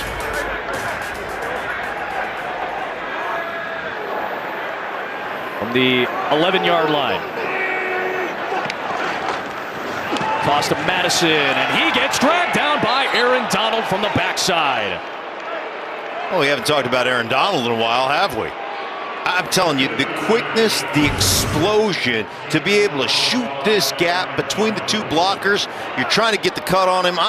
Ain't going to happen in the backfield with the tackle. And I don't think there's a bigger chasm between him. Like when you talk about defensive tackles, he is so much better than the number 2 guy. That to me is the biggest discrepancy in football. Every other position's got somebody that's comparable. Nobody compares to Aaron Donald. It's like war, wins above replacement. Cousins slings it to Jefferson. He's got the first down. Key grab and a first down for Jefferson. They pick up 21 yards. They'll move the chains. Well, he's just going to cut. They're going to clear out with the inside receiver. You see it, D.D. Westbrook right there. and just the shallow cross, if you will. It's a route that Minnesota absolutely loves to use. Madison bouncing off tacklers, was able to get away from Okoronkwo before Jordan Fuller made the stop after a 9-yard run. I love this, right? Just hit, bam, spin out of it, and just continue to fight for those yards. That's where they need. Just regain your balance, get yourself going in the run game. Madison will move the chains. Good job by Traven Howard streaking in, but it's good enough for the first down. We're told that Greg Gaines, who's done a really nice job plugging that nose tackle position since the injury to Sebastian Joseph Day, he is dealing with a hand issue right now, so he is questionable to return. So you see Marquise Copeland in the mix there, 93, helping to play inside next to Donald. Fresh set of downs, 5 minutes to play, third quarter. Toss play for Wanwu. And Kane picks up about 4 yards. Second down coming up. I know this does not look like, it doesn't look like you're moving the ball with any regularity here in the running game. A couple yards here, a couple yards there. But it's important because it slows down the pass rush. And the one thing you don't want to get into when you're playing this Rams team is just drop back pass, because they'll destroy you up front with guys like Floyd, with Aaron Donald, with Von Miller. It's an embarrassment of riches, Adam. These 4-yard runs stack up. They matter in a 4-quarter game. Rams are going to bring some pressure. Cousins has an opening to Jefferson. Slips a tackle, still on his feet. Finally dragged down inside the 25 by Rapp. Biggest play of the day is 34 yards for the Vikings. And that's exactly what it does. When you fake the run, when you run the ball, look at the window you create. Everybody playing that run, playing up tight, and there's a window to Jefferson. And look at the balance, breaking tackles, staying up with one hand. Kid is just tremendous. 84 yards just like that on the day for Jefferson. Wanwu inside the 20-yard line, grabbed by Troy Reeder. And this is what you always talk about, and I know you're a proponent of continuing to run the football, not getting away from the run game. I know that's the offensive lineman in you speaking, but what it does for Clint Kubiak and company is it softens you up for bigger plays. We finally saw that. A couple yards here, a couple yards there, and suddenly they get 20. Here's Cousins, the deep drop on the slant. That's the fullback, C.J. Ham, working on the outside. He's knocked down by Reeder. It's 1st and goal for Minnesota, approaching 3 to play in the third. Just a little under route over by C.J. Ham, but how often do you see a fullback out there outside the numbers? And I like the tempo right now. They're using tempo against this Rams team, not huddling up, just making sure they stay on pace. Screen, Osborne in space. A one-on-one with Jalen Ramsey, and Ramsey did not give up on the play. I'm sure Ramsey's the type of player that you hate to play against, and you love him if he's your teammate. He's just one of those classic players. Well, here's a complete football player. Look at the wrap-up. Look at low to high playing, right? Plant your feet in the ground, strike upwards, create momentum through the top of the seat, and then talk a little smack after you're done. 2nd and goal, handoff, and nothing there. Wanwu wrapped up by Donald. Back-to-back good plays on the defensive end for Los Angeles to set up 3rd and goal. And this is just not fair. Again, a pass rush move on the outside over Darisaw. He's so quick. 3rd tackle for loss on the game. He's so powerful from a pure kind of just leverage standpoint. Striking and leverage, right? So then you want to come off the ball, right, and be powerful with him, and then he just swims you like that. It's just not fair. 3rd and goal.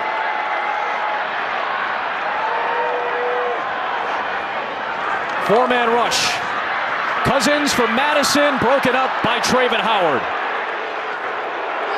And now what's the decision for Mike Zimmer? With still a minute and a half to play in the third, they're going to send the field goal unit out to get points. Yeah, Traven Howard just really does a nice job negotiating traffic and man-to-man. Here you see him. Watch him just negotiate right here. Undercut right there without hitting Jefferson, getting out there and not interfering. It's just a tremendous play by a young player, Howard. We've talked about it. Minnesota's been an exceptionally efficient red zone offense, but this Rams defense has locked in, and the Vikings have moved the ball. 24-yarder to make it a 7-point game with 91 seconds to play in quarter number 3. Cousins looking back at the tablet to try to figure out how to adjust. Yeah, well, when you figure out how to adjust to number 99, you let me know. Because there's not a whole lot you can do about that. Big defensive stand by the Rams. Jefferson starting to get heated up, though. He's got 6 grabs for 84 yards. And remember, he's very tight with a fellow LSU Tiger. Odell Beckham Jr. in his first 2 seasons put up the most receiving yards by any player in NFL history for those first 2 campaigns. 2,775. Jefferson has eclipsed that today. The respect level that these two have for one another. Obviously, Jefferson grew up looking up to Odell Beckham and Jarvis Landry and those guys who played at LSU. And this was pregame against Baltimore. We saw this a month plus ago. Had the free Odell shirt. This is when Odell was trying to get out of Cleveland, right? So today he's got the OBJ shirt on with the yardage marker. And then OBJ had the shirt with old photos of Justin Jefferson on it from his pre-LSU days. Shannon, that was awesome to see in pregame. It really was. Those guys were showing off those shirts big time. They had them custom made just for this game. Of course, Justin Jefferson, one of the goals he told me he had this season was to reach that limit and to pass Odell Beckham Jr. He also told me 10 touchdowns and 100 catches. So creeping up on both of those as well for this young guy. What a season he's had. He had 89 grabs coming in, closing in on 100. Let's see if the Rams offense can get going, though. Remember, their touchdown came on the punt return. 2 picks and a 3-and-out in this half so far. And this is a good way to start for them. It's Sony Michel picking up 10 yards. I just love the patience. Sony Michel, one of the things they've done, they are a wide zone team typically, but they've really done a lot of gap kind of running because Sony Michel is so good at that. The patience that he shows, just being able to cut inside, pick up those yards. So the way you explain it to me, I'll try to laymanize it here. The zone blocking scheme that a lot of teams run, all the offensive linemen have to be in perfect sync because you're spot blocking. Whereas in these duo and gap schemes, you're basically picking a spot, hoping the hole's there, and you're going. And that's the system that Sony Michel played in while he was in New England. So this seems to be a natural fit. And finally, it has seemingly clicked for Michel and McVay. Well, we've talked about the December run here, 3-0 in December for the Rams. And one of the things is they haven't had a lot of practice time. So when you're a zone team, and that takes practice because you're all coming off like trained seals, trying to work up to a spot. Whoever happens to be in that spot, that's the zone that you're blocking. Well, when you don't have a lot of practice time, you can go more to gap where you're getting double teams, you've got an assigned guy. That's what you're trying to do. So they've really transitioned under Sean McVay here the last few weeks into a little bit more gap style of run. It plays well for Michel. He's got Skoranek blocking for him, and he's got the first down near midfield. And that'll take us to the end of the third quarter. Vikings staying connected. The Rams have been in control most of the day, but the Viking defense doing a lot of heavy lifting. Special teams a factor for the Rams to the fourth in a crucial NFC game.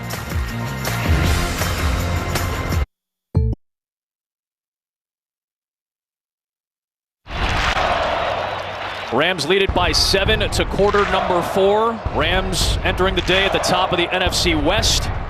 Try to get a game ahead of Arizona, who has the tiebreaker as it stands right now with their in-division record. Both teams have one more divisional game to play. They split the season series.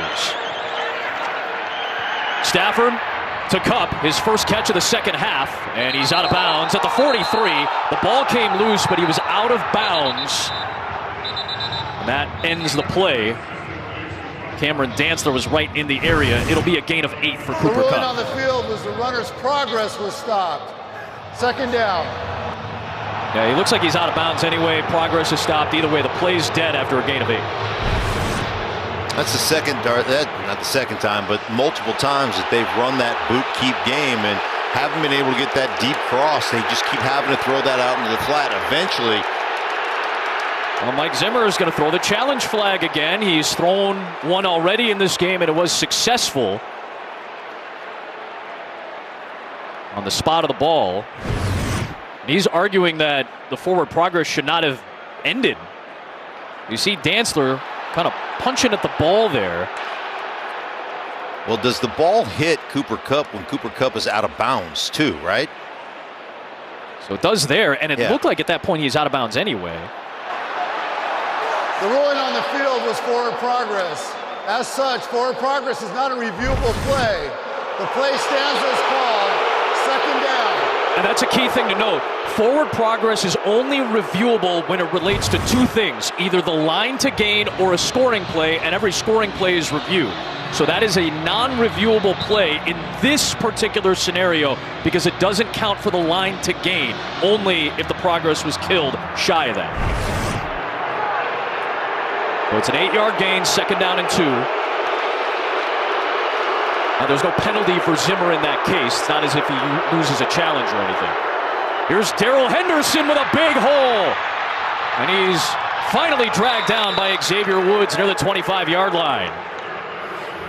Well, how about it? I mean, when you have receivers that are unselfish, that are willing to do the dirty work, Kupp, you've also got Van Jefferson out here. Go ahead and create the opportunity for your running back to get to the outside edge. Beautifully done. So they basically use these guys, and we've talked about this today, almost like blocking tight ends. They feel confident running to that side with the receivers, whereas other teams may not feel as comfortable. Right, you can't get a real kind of understanding of what they're doing because Cooper Kupp can play. He can play tight end essentially at the point of attack like he did there, so it really keeps you on your toes as a defense.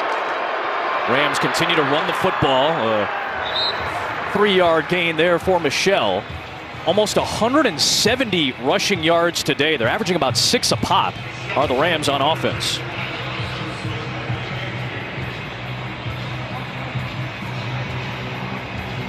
Really nice balance. I mean, look at the yards rushing.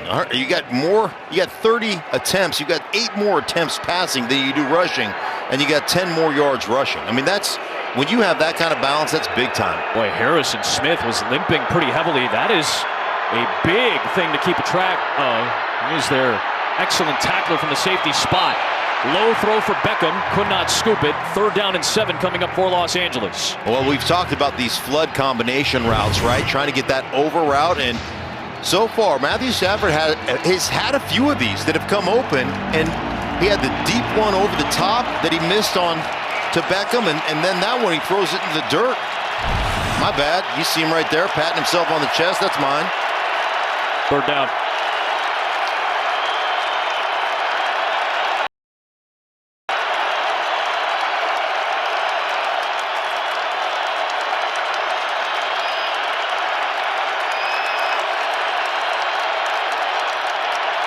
Stafford looking downfield, coming back to the ball. Tyler Higbee to the rescue for the Rams. You see him kind of grabbing at the back of his leg. He picks up 12 yards and a 1st down. And another Rams receiver down as well. Well, it took a while for something to finally come open for Matthew Stafford with the Viking coverage downfield. So Higbee's a little shaken up after the play, and Odell Beckham Jr. was a little slow to get up, and he's hobbling again. Well, Higbee on that. I mean, Higbee on the outside. You have to come back, bail your quarterback out when you see he's in trouble, and you see him on the beeline out there to catch that ball. Nice job of reeling that thing in. There's OBJ at the top of the Rams set. One-on-one. Went right at it. Patrick Peterson. Those two have been locked up a couple times and maybe banged knees or something. And Peterson got a little brunt of that too. That looked like when they tested those cars, those crash test dummies in there, right? Right at each other there. Roll that car right into a cement wall. I'm not quite sure what the route was. It's Tiger on Tiger. Yeah, that's exactly.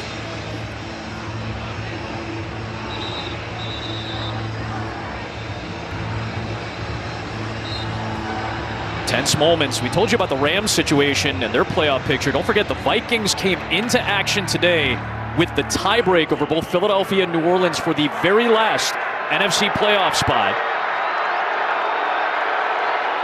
Eagles finally got going in the third quarter against the Giants. Saints play the Dolphins tomorrow night. Here's Michel. Turns down to the 7-yard line to pick up a 4.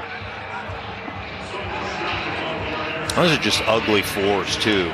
And you mean that in a complimentary way, though, don't you? Yeah, love the ugly 4s. You've got to learn how to embrace the ugly 4s, because the ugly 4s turn into those opportunities late in games to become 6 and 8 and 12-yard gains. And the other thing they do is they force that defense to play tight from kind of low to high so they can suck in. They can get sucked in that play action game.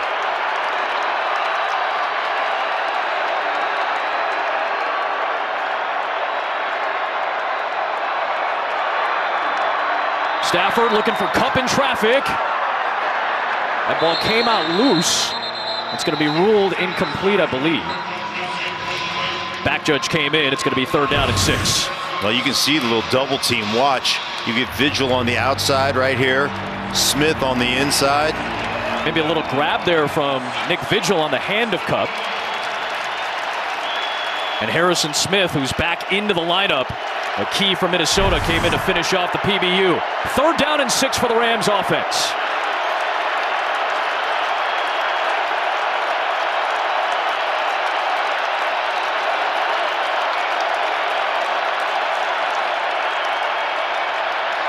Stafford for Beckham, open, touchdown! And a little gritty from Odell Beckham Jr. with Justin Jefferson watching on the other side. He just juked Dantzler at the top of that route. Watch him just fake the in cut. Here he is one-on-one with Dantzler to watch at the very top, fake the in cut, get him spun around, and it's like stealing. It's not fair. Excellent route by Odell Beckham Jr. His 4th touchdown in 6 games with the Rams. Classic gritty. And the Rams have their largest lead of the game at 14 points.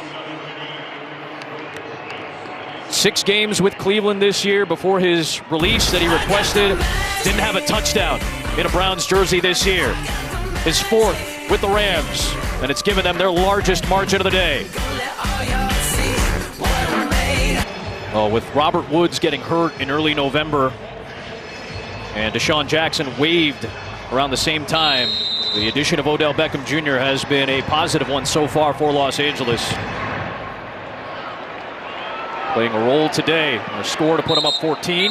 Touchback, and Kirk Cousins and the Vikings back to work here in the 4th quarter. You see what he's done today. 18 completions, 6 of them have gone to Jefferson. Now this is a problem here. 11:37 left in a 2-score game, and this defense, as talented as they are, they know what's coming. They know you've got to throw the ball to get back in this game. It's exactly where you don't want to be if you're Minnesota. Off the fake, screen set up for Tyler Conklin. Good blocking in front for Conklin, and he takes it out near the 45 into the body of Taylor Rapp. 19-yard pickup. Well, how do you take advantage when you know you're rushing the passer? You invite everybody up the football field, and then you dump it off to your tight end. Look at everybody rushing, everybody collapsing around Kirk Cousins, and everybody else dropping deep creates that big space for the tight end. Cousins has time, delivers on target to Osborne inside the Rams 40-yard line. He'll pick up 18 more yards. Ramsey and Williams team up for the stop. Well, just a little over route. Kirk Cousins on the money right here, off the play action stuff, and you're trying to slow down that pass rush to a degree. Really nice start here to this drive. Another play action, another bootleg, another screen against the rush. And it's Madison. And a 1st down. Inside the 25 of Los Angeles. The Viking offense humming out of the gate on this series. And this is what you think about. When you're an offensive coordinator, what's going to happen to us? Well, we know they're coming after us because they sit there and feel pretty good about their ability to rush our quarterback. So let's hit them with some screens. Let's make sure we take some starch out of this defense. So now it's 3 plays, 3 first downs. They're suddenly inside the 25, and now you can open your playbook back up if you want. Sure, now you can get back into your running game. You can be more balanced. You can do those things to protect Kirk Cousins. Wanwu's in the backfield. Jefferson's in motion. Cousins for Wanwu. And Wanwu with a good gain on first down. Hollins and Rapp both there for the tackle after a 6-yard pickup. And I'll tell you the other thing that's going to happen here is, what are you afraid of if you're the Rams? One quick strike over the top. So you're going to drop back deep. You're going to open up that underneath throw, whether it's a screen, whether what we just saw there, a screen pass. So Minnesota really playing this well right now on this drive. Cousins over the middle, Conklin. First down and goal for Minnesota. Beautifully done. I mean, it's really about situational football. You know what you're getting. You know these guys are all going to drop out on this underneath coverage. You see Conklin in the middle of the football field in zone right there. Beautiful first down. Handoff. Not much room for Wanwu. Good job by Hollins to stack him up. This is the 5th time today that the Vikings offense has gone inside the 10-yard line. On the previous 4 trips, only 1 touchdown. That has not been the case most of the year. They've been pretty good in this area. The Rams defense has bent but not broken. Well, now if you're the Rams, you don't have to drop out. You don't have to worry about getting beat over the top because there's nowhere to go with the end line there. So now you can stack back inside there, play a little bit more aggressive like you did the first 3 quarters. Pressure from the Rams. Cousins to the end zone. Osborne, touchdown!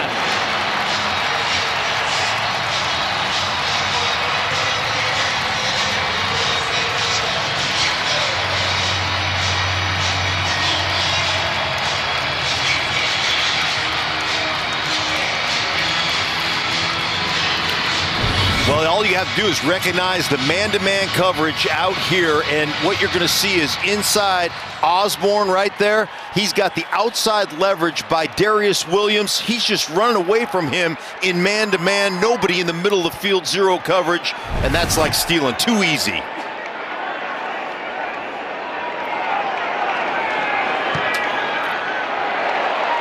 Right back to a 7-point game. Excellent drive by the Vikings offense there. A really nice response and bounce back. And Kirk Cousins, 6 of 6 on that series for Minnesota. So the second half offense for Minnesota at times this year, for a good chunk of it, just hasn't been particularly good. Not like in the first half. This was going to be a big test. Kirk Cousins, second half, down 2 touchdowns. Right. Can you respond? They just did. Well, they certainly did, and I love the play calling, right? Yep. You know you're going to get that pass rush up the football field. You know you're going to get that coverage to drop off. So what are we going to do? Design some screens, swing pass out there, get those underneath routes going, and let those guys run after the catch, and that's exactly how Minnesota attacked that situation they were in. Beautifully done. A wild second half, though. We've seen 24 points on the board between the 2 teams. It all started with that key play by Tomlinson, leading to the second bar pick, the 3rd for Stafford. Minnesota didn't waste any time. They punched it right home. The punt by Berry leading to the big return from Brandon Powell, the 61-yard punt return touchdown. That was one of the key plays here in this second half. Rams added a field goal in the 3rd. They had a touchdown a moment ago to Osborne. Beckham had the touchdown for the Rams here in the 4th quarter. And a 27-20 game after all of that. This is what the second half numbers look like. A good response offensively for Minnesota. But the Rams still have the lead, and they have the ball with 8:21 to play. And how do you respond to a touchdown drive? That's the question you got to ask yourself. To me, get right back to handing and featuring Sony Michel.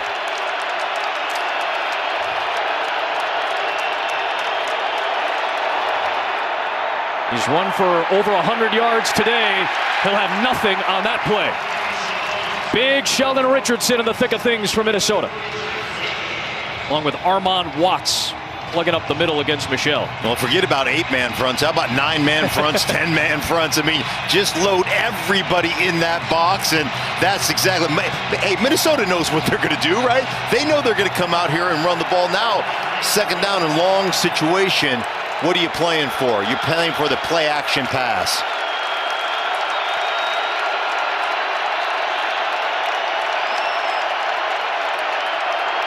Handoff Michel, and that hole was open for a moment, got closed up by Barr and Kendricks.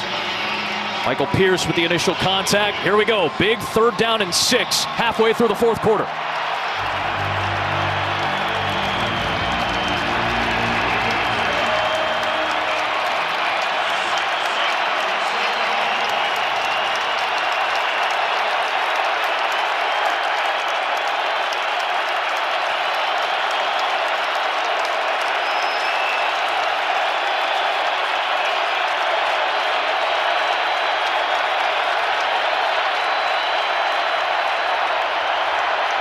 Stafford protected, looking for Kupp. He got loose from Mackenzie Alexander. And there goes Cooper Kupp down inside the 35 of Minnesota. Xavier Woods finally wraps him up. That is a 37-yard connection for Matthew Stafford and Cooper Kupp. Sometimes it's quickness, sometimes it's strength, sometimes it's a little bit of both. Right there at the top of the route, just mixing it up and cutting yourself loose. Right here, watch, bam! Inside, almost like a defensive lineman pass rush move, getting yourself to the outside, and Cooper Kupp on the run. That's what he does best. His 130th catch of the season, adding on to his Rams franchise record. That's top 5 in NFL history in a single season. Here is Michel bouncing off the initial surge, and Sheldon Richardson drags him down after 3 yards. And remember what Sean McVay said about Cooper Kupp. Whatever you think about him, just add a little bit. He's a little stronger than you think. He's a little twitchier than you think. He's a little faster than you think. And you saw all those things come to fruition on that play as he uses that strength, uses almost a defensive line pass rush move to get that leverage that he wants so he can get the outside cut. The rest is history on Alexander. Closing in on yet another 100-yard game. 90-plus yards in 11 straight games, a record.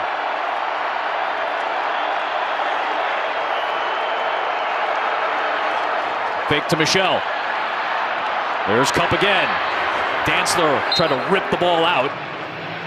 Alexander helps finish him off at the 25. It'll be 3rd down and short for Los Angeles, approaching 5 minutes to play. Isn't it amazing when you think about, we talked to Mike Zimmer, you talk to defensive coordinators around the league, there's one thing that they're all trying to stop. That's number 10. They're always trying to stop number 10. They always have a plan to stop number 10. Zimmer told us, hey man, go watch the Tennessee game. They really did a good job on Cooper Kupp. He ended up having 11 catches in that game. That's a good job against Cooper Kupp. Only Arizona has held Kupp under 90 yards this year. Oh, Stafford was stumbling out of the gate, tripped up by his center, Coleman Shelton, but somehow got it to Michel, and he got the 1st down. Well, he stumbled simply because Michael Pierce just shoved Shelton into the backfield. Look at him. Look at. I mean, did you see him just the stretch? He's so far behind. He's diving to get that ball to Sony Michel. That's a key chain-moving run. There's Brian Allen, who's got the earpiece in, out with the knee issue, the typical center. Shelton doing the snapping with Stafford. See the Vikings starting to creep up a little bit closer to the line. Now Smith backs off. Michel on the cutback. Alexander and Smith and Peterson, all 3 of them team up to knock him out of bounds. It's 2nd down. 3:49 to play. Now the clock stops when you go out of bounds inside of 5 minutes to play. So the clock stops at 3:49. How about that cutback? I mean, you're running to the right-hand side. You're running basically a 4-hole entry point, the hole between the guard and the tackle, and you cut it all the way back to the backside D gap, all the way outside the widest guy on the football field. That's just great vision by Sony Michel.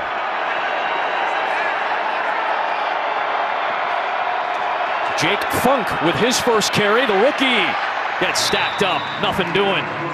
Great job by Nick Vigil for the Minnesota defense.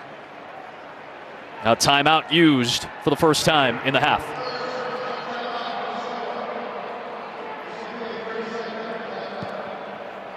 So we've told you what's at stake for these two teams, Rams and Vikings, right in the thick of the playoff picture, and big games coming up next week, and maybe none bigger than the Arizona Cardinals, who have lost 3 in a row after the loss against Indianapolis last night, trying desperately to stay in the picture. The Cowboys have clinched a playoff spot. They're closing in on the NFC East title. They'll play Washington tonight. Eagles, Washington in the early window is huge next week as well.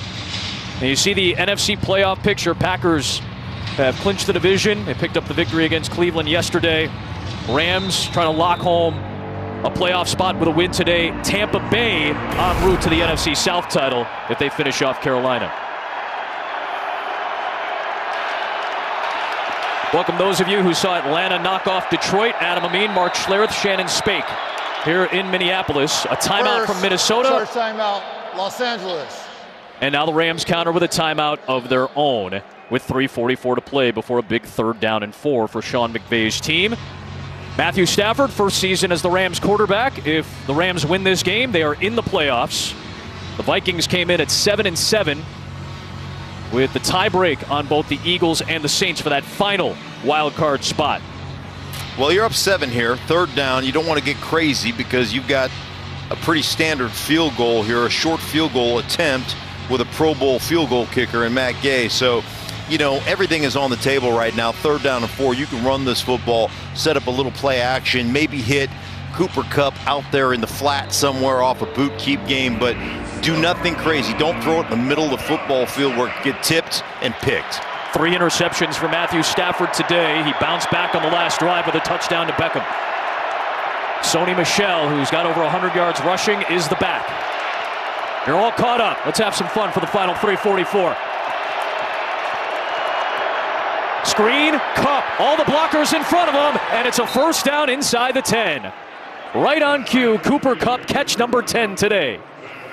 Well, I love it too, and you know, they went out and got, not only Cooper Kupp has been here, but they went out and got Odell Beckham Jr. He throws the key block right there, so Kupp can cut back up inside and loop inside of that key block. There it is right there, number 3. Beautiful job, and that's something that when you watch, Eric Yarber is the wide receiver coach here. When you watch, and I talked to Eric before the game, I go, Yarbs, man, it shows. Your coaching shows. That is something that Odell Beckham Jr. has embraced since he's been here. They're totally unselfish, and he has jumped into that group with those blocking schemes. There is Michel, not much there.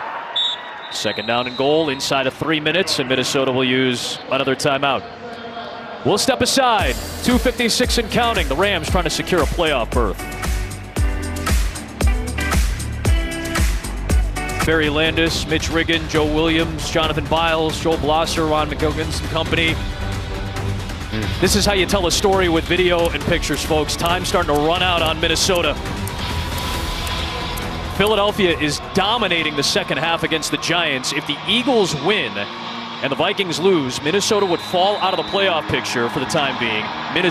Philadelphia would take the final playoff spot in the NFC at 8-7. Remember, the Niners beat the Eagles earlier this year, so they would stay ahead of them. 2nd down and goal for Stafford and the Rams. Sony Michel knocked down by Cameron Dantzler. 3rd and goal here. And Mike Zimmer will use his final timeout.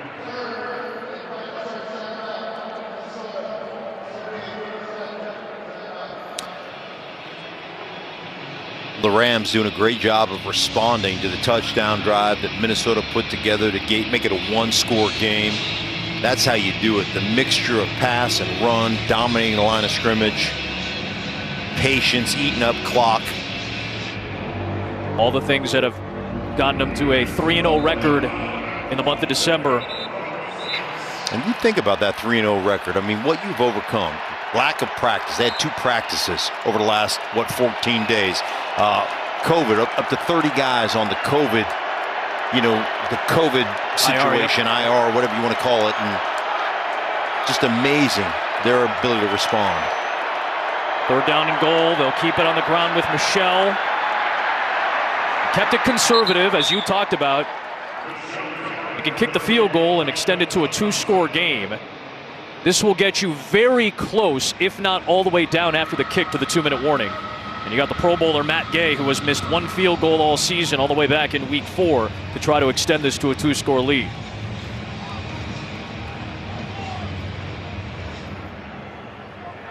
Vikings this season have had a lead of at least 6 points in every game this year. The Rams have led wire to wire today.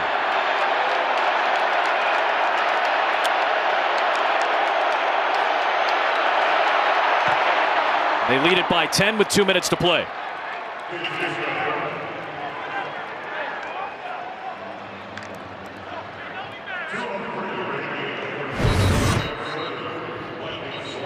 Perfectly executed with Orzek, Hecker, and Gay. Sean McVay knows what that means. Sean McVay described himself as I'm demanding, I'm not demeaning. And he is one of those guys that he'll be the first guy to admit, man, I don't know it all. I don't know what we're doing with this COVID stuff that we've been battling, all the issues that we've had. All I know is we're going to put in the work, and we're going to give you guys a plan, and hopefully we can execute that thing together. He just brings there's such a positive energy when it comes to this team. They're trying to win the NFC West. So you see the Cardinals took the L last night. They have a tough game at Dallas next week, and then Seattle. Rams will head east to Baltimore. Interesting day today for Baltimore. Josh Johnson at quarterback against the Bengals, who are putting together a good performance. Rams and Niners in the final week. So as it stands right now, Los Angeles is in first place in the NFC West. For the time being, the tiebreak still belongs to Arizona if those two teams would have the same record. But week 18, with both teams playing in the division, would go a long way to deciding who wins the NFC West as well. Both teams could obviously make the playoffs, but to have home field advantage, a big key with only the number 1 seed getting a bye in the first round now. The way Arizona's been playing, I don't know that they want any home field advantage. They don't want any home games on playoff time. They've struggled at the home. Yeah, their last win, they beat Chicago a few weeks back. They've lost 3 straight since. Obviously no DeAndre Hopkins right now for Arizona too. Oh, that one slipped out of the hands of Cousins, but his hand was clearly moving forward. It's ruled properly as an incomplete pass. 2nd down, 2-minute warning. Vikings down 10. Rams trying to finish off a tough win in a tough place in Minneapolis and lock up a spot in the playoffs. Today's game is sponsored by Burger King. The Italian Original Chicken Sandwich is now on 2 for $6. It's the most wonderful time of the Little Santa. Got a lot of festive folks here in Minneapolis. They did rule it a fumble against Cousins, 2nd and 12, and a looping shot into Rams territory for KJ Osborne. Keeping the Vikings in it. Remember, they're out of timeouts, 105 seconds to play. 30-yard pickup there to Osborne.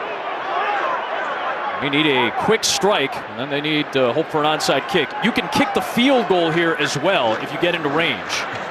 Through the hands of Jefferson. Rare miscue there, and it's 2nd down. Had a couple miscommunications between Jefferson and Cousins. Right here, a little bit behind Jefferson there on the throw by Cousins. That's tough when all your body momentum is going on an inside cut on that route. That ball gets behind you.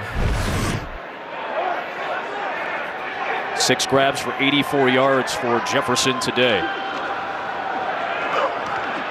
Cousins being chased by Greg Gaines. Escaped him, got hit, lost the ball. Darisaw reaching for it. It's still loose. And it's Darisaw to the rescue for the Vikings. Inside back at the 2 42. minutes, the ball fumbled, recovered by the non-fumbler. The ball will be spotted where the fumble is covered. 3rd down. Great pursuit by Gaines, and then, sure enough, Aaron Donald. Yeah, weird. Aaron Donald making a play. Yeah, ever heard of it? Yeah, that rarely happens. He's been impactful today. Here's Jefferson on the comeback route, trying to get out of bounds, and he does. That'll stop the clock with 50 seconds, but that does bring up 4th down, right at the 42 of Los Angeles. 4th down and 5 coming up here.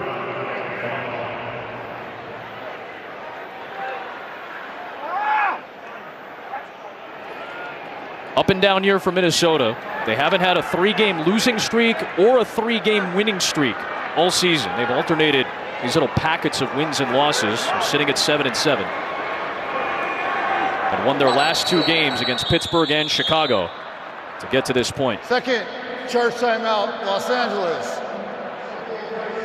Little Polaroid timeout. Sean McVay gets a look at what the Vikings want to do offensively. And take the time to set something up defensively. Well, of course, we're so thankful. We got a wonderful crew here as part of our Fox Sports crew. There's Corinna, we got Buffy. We saw Aaron hanging up the stockings. There's Brian in the back, my fellow Chicagoan. Jonathan Biles in our B unit. Minnesota's finest. There's the Hall of Famer Barry Landis, Ronnie Mack. Of course, Joe Williams was going to wear some very sexy reindeer glasses, Joe. That was nice. I just want to tell everybody I'm so fortunate to work with these wonderful, wonderful people. If I can't be with my own family, this is the family I want to be with. There's Jefferson inside the 35. Vikings still alive. Cannot stop the clock. 15-yard gain. See if they spike it here. They get set and stop the clock. Looks like they're going to bring out the field goal unit here. So this is what we talked about. Right. You can kick the field goal at any point as long as you're in range, because it's a 2-score game. You're going to need the onside kick. I personally like this move. Obviously got to make the kick, but I like what they're doing here to conserve some time. Right, I do as well. Kick the field goal, get the 3 points, see if you can get the onside kick, give yourself at least a couple of shots on a Hail Mary to the end zone. 44-yard try for Greg Joseph.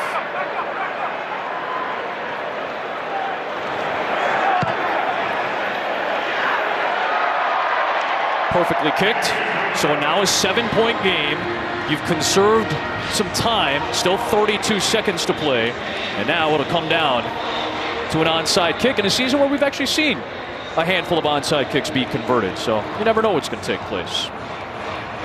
30-23, though, the Rams on top. Adam Amin, Mark Schlereth, Shannon Spake down on the field. Our fantastic Fox Sports crew. Again, just thanks for joining us today. We're very fortunate, happy, lucky to be here. Give me a sense of what you've seen today. Rams on the road. We know how tough of an environment this is. What did you think of the response? Well, I thought it was a great response by the Rams, obviously. The way they've been able to control the line of scrimmage, the way they've been able to run the ball. Not a great day for Matthew Stafford, but again, a great connection with Cooper Kupp that kept them alive in the passing game. And then Minnesota just continuing to fight here, which has been really good to see, both offensively and defensively, being able to create some turnovers. They have kept themselves in this football game. Well, sure enough, we got a 1-score game, right? Right. Minnesota has been playing 1-score games all season. All but one of their games has been decided by 1 score. They had a 2-touchdown win against Seattle early in the year. Since then, 12 straight 1-score games played.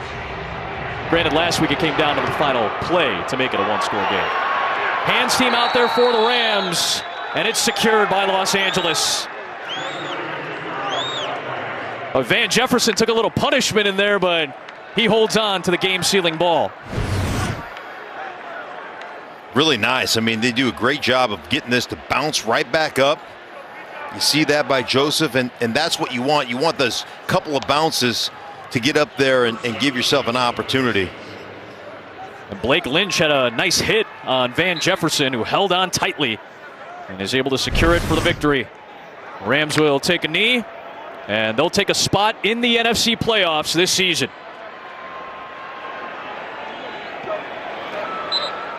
At the very least, Los Angeles knows it's playing postseason football once again under Sean McVay.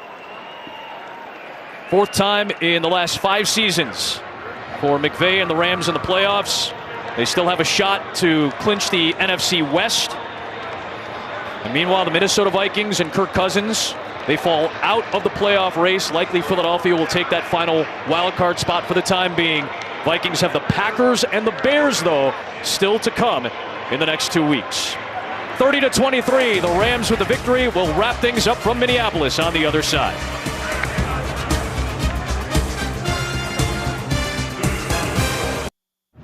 911, what's your emergency?